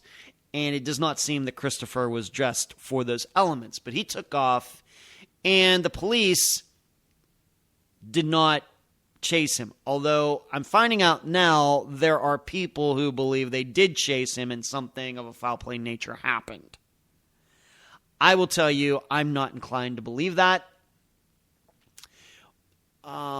Because we have to remember something. You're out there. It's dark. Don't know. Christopher Miller, as far as I can tell, was not a violent person, but how the police know that? So he runs off, and he's running off into a field, and they're going to chase him. Could have a gun. He could have a knife in the dark. He could be waiting for them, kind of an ambush type of thing. They're not going to do that. If they believed he was a serial killer, if he was running away from a murder scene or something, then that might be different. But it seems to me this was some sort of DUI situation or something. And they're just not going to do that. I don't care what the race or gender of the driver is, they're not going to do that. They figure, you know what? We have his car. He has to pop up sooner or later. There's no reason for us to chase him. But he was found, as it said, Christopher Miller was found. Now, he was found a little bit of a distance away, more than you might expect. I think they said 5 miles away in this abandoned house. However, as I've discovered, having brought this up at the most recent Unfound Live Show on YouTube, is there are people out there who believe there was foul play. Because one of the cops, I guess in the video or something, used not the N-word, but called Christopher a name. I just really don't want to get into it here, but that's one reason. And then there's somebody, a witness, who said the next day she saw cops rolling around wrestling with somebody outside of her home or something that was in the area where this happened. So what are we saying? The cops killed Christopher and then left him in this abandoned house. Why would they leave him anywhere? Why wouldn't they just make sure that nobody ever finds him? Why leave him in an abandoned house where there is at least a chance that somebody goes in there? I mean, that house is going to be torn down sooner or later. Maybe not this year, maybe in the year 2077 or something. Why not just, there's much more efficient ways to get rid of bodies. So why didn't they do that? So I'm not inclined to believe that there was foul play here. I just think that you run from the cops and you're not dressed appropriately and you might be on drugs or on alcohol and it's cold out and you're running in the dark, bad things are going to happen. And don't be surprised if one of those things is death. So this is one of those times when I just want to remind you, remember what we've all learned on Unfound over the past 7 years. Yes, have we covered some disappearances where cops were involved? Surely. Robin Abrams, front and center. But, we know some disappearances that Unfound hasn't covered yet, like the 2 men who went missing south of me, where a cop surely caused the disappearances of those men because the cop was a racist. Certainly. But those instances do not look like this one. And we do know that people run off when they get pulled over if they've been drinking or driving or have drugs in the car or whatever else. It's happening every day. And most of these people do run off. They don't die, and they're eventually caught. But under these circumstances, in that state, and that time of year, and running in the dark, and it's really cold out, and Christopher's not dressed appropriately, and who knows, he might have tripped and fallen, hit his head or something, the odds start going through the roof that this person is going to go missing, or is going to end up dead at least. And then eventually found the next day, not all this time later. So that is the final update for this update episode with the disappearance and then discovery of Christopher Miller. If you could now pause whatever you are doing as I now read off all of the missing people featured on Unfound and Unfound Now. Suzanne Lyle, Jason Jolkowski, Jesse Foster, Rose Marie Gayhart, Ben Charles Padilla, Kelly Rothwell, Joshua Guimond, Donnie Smatlack, Andrea Bowman, Robin Abrams, Regina Marie Boss, Christopher Hyde, Jeff Nichols, Rebecca Gary, James Walker, Teresa Butler, Charlotte Paulus, Lola Catherine Fry, Eric Franks, Jeff Joseph, Donna Mikolenko, David Medot, Kent Monroe, and Omar Shearer, Claudia Wells, Peggy and Patty McDaniel, Shannon Turner, Brandy Wells, Cleshindra Hall, Ronnie Russell, Esther Westenbarger, Shane Fell, Ashley Eifert, Brandon Williams, Craig Freer, Pamela Golden, Chip Campbell, Amanda DeGuio, the passengers and crew of Flight 370, April Pitzer, Jennifer Wilkerson, Kent Jacobs, Aaron Gilbert, Tammy Leppert, Crystal Morrison, Chris Turner, Linda Carroll, Nikki McCown, Helen Diamond, Laura Bible and Ashley Freeman, Lucinda Hewells, Ashley Kohler, Debbie Lowe, Patrick Beavers, Clinton Nelson, Troy Galloway, Patty Action, Danielle Bell, Evelyn Hartley, Dow Phillips, Tyler Stice, Bill Underhill, Patricia Taylor, Aaron Barnard, Jeremy Burt, Brian Sullivan, Nikki Wells, Marina Bolter, Mandy Stokes, Greg Brooks, Rebecca Henderson, Dominic Holly Grisham, Tiffany Daniels, Nicholas Masucci, Donald Irwin, Billy DiSilvestro, Renee Yergain, Mikkel Biggs, Al Copper, J.R. Mullahan, Jamie Bowen, Travis Robertson, Rosemary Rapp, Kristen Modafferi, Zoe Campos, Sean Ginyard, Thomas Brown, Amanda Fravel, Julie Early, Ellen Sloan, Renee Lamanna, Nico Lisi, Leah Peebles, Melissa Hasley, Kimberly Raymer, Stephen Kocher, Bonnie Joseph, Immaculate Basil, Bobby Campbell, Kimberly Norwood, Alyssa Turney, Bobby Tennyson, Dale Kerstetter, Lacey Buenfil, Peggy McGuire, Jansen Brewer and Daniel Braden, Robert Wayne Cox,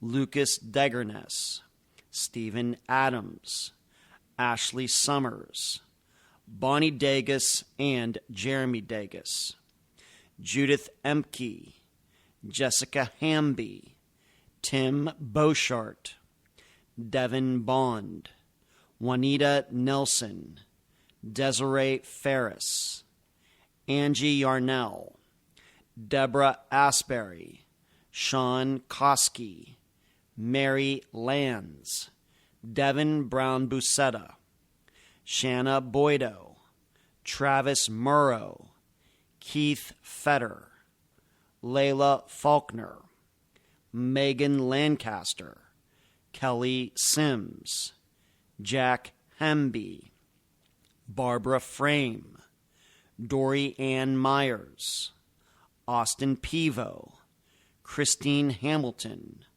Monica Appleton, Jonathan Estes, Molly Miller, and Colt Haynes, Donnie Martin III, Kamisha Hollis, Lisa Wallace, Tammy McKittrick, Julie Say, Stephanie Clemens, Andy Chapman, Trevor Nichols, Tiffany Joseph, Tyler North, David Kesey, Lucera Sarabia, Brandy Myers, J.L. Hamblin, Bradley Allen, Timothy Guy, Janelle Matthews, Ronald McNutt, Cameron Remmer, Tammy Arthur, and Chad Peters, Jesse Ross, Lisa Shuttleworth, Jackson Miller, Patrick Reed, Jeremy Goodwin, Mary Jane Van Gilder, Phyllis Corbin, Eric Alvarado, Cassandra Ramirez, April Andrews, David Hardy Jr., Dennis Lushbaugh, Christy Nichols, Chris Sanders, Danielle Sleeper, Julie Weflin, Shelva Rafty, Rodney Kaiser, Chris Mittendorf and Christina Branham, Gregory Howes, Brian Cook, Charles Thompson, Jessica Garino, Jacob Weeks, Jackie Bucky Letney, Joe Bain, Vanessa Oren, Jennifer Casper Ross, Robbie Hurt, Unique Harris, Doug Jones, Deborah Bowman, Bradley Brooks, Angela Green, Jody Husentrut, Brennan Smokey, Rouse Chapman, Marion Hurley, Gayla Shaper, Caleb Powell, Chelsea Cobo, Bonnie Santiago, TJ Murray, Noah Davis, Patty Dudek, Ben Archer, Jake Lachelet, Sky Burnley, Kayleen Oling, Stephanie Hartwell, Nylene Marshall, Kaya Taylor, Pearl Pinson, Brenda Condon, Alwyn Albright, Sky Tosick, Sandy Knipe, Brian Schaefer, Teresa Woolard, Toby Anderson, David Schrader, Chance Engelbert, Julianne Gillay, Rachel Sierks, Sean Antill, Randy Duran, Rashawn Francis, Amanda Ward Romine, Crystal Bailey, Brenda Sika, Laverta Sorrell, Nicholas Shin, Kevin Newen, Ashley Simpson, Leanne Hosberg, Alicia Markovich, Audrey Heron, Lonine Rogers, Beatrice Viela, Ali Lowitzer, Jamie Peterson, Belinda Blaniar, Jordan Carvalho, Christian Balky Thompson, Paul Sanders,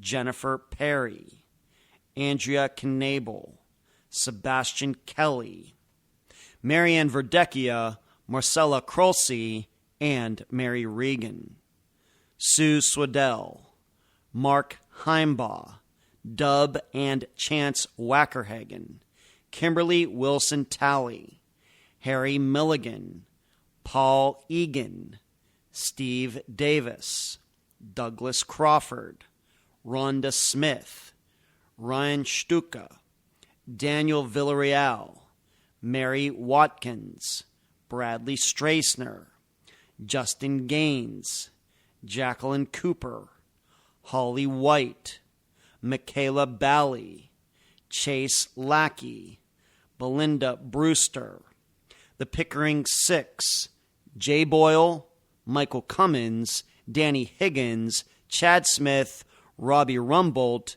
and Jamie Lafaber. Brenda Davidson, Milda McQuillan, Kyle Fleischman, Paris Hobson, Bernard Rusness and Peggy McKay, Jessica Stacks, Natasha and Susan Carter, Angela Freeman, Mark Allen, Mary Cox, Jamie Valdez, Jace Martin, Brandon Rashar, Keith Call, and Sandra Haley, Evelyn Piper, Leslie Allen and children, Matthew Braswell, Brandon Roberts, Emily Richards, Bo Mann, Judith Devers Hyder, Barbara McCrae, Judy Brown and Richard Riesenberg, Jason Landry, Athel Turner, Treveline Evans,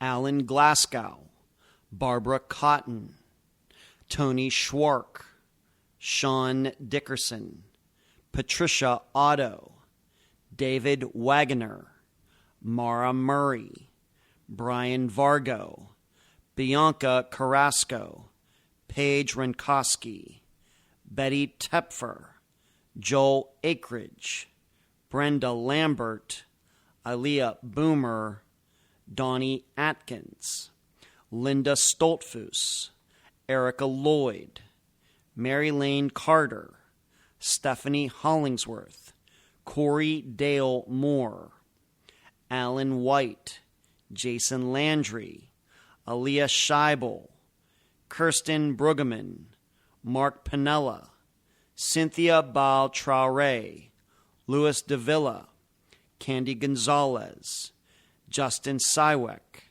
Michael Vaughn, Wendy Gessing, Shannon Miller, Glenda Parton, and Dwayne Selby, Heidi Plank, Stephen Salazar, Lindsay Shobalok, Jordan Simeon, Marie Peter Toltz, Dylan Rounds, Dana Smithers, Gregory Peterson, Caitlin Rose Case, Lorenzo Holmes Jr., Elizabeth Capaldi, Christopher Miller, John Tipton, Maya Blanton, Bao Fan, Shauna Helford, Andrew France, Kay Alana Turner. Please, if you have the time and passion, please contact these missing persons' families to help them in their quests to find their missing loved ones. And that's the program. Right now, while you are in your podcast platform, Spotify, YouTube, iTunes, wherever, give Unfound a 5-star review, a thumbs up, whatever that platform allows. I thank you for listening. I'm Ed Densel, and you've just finished this episode of Unfound.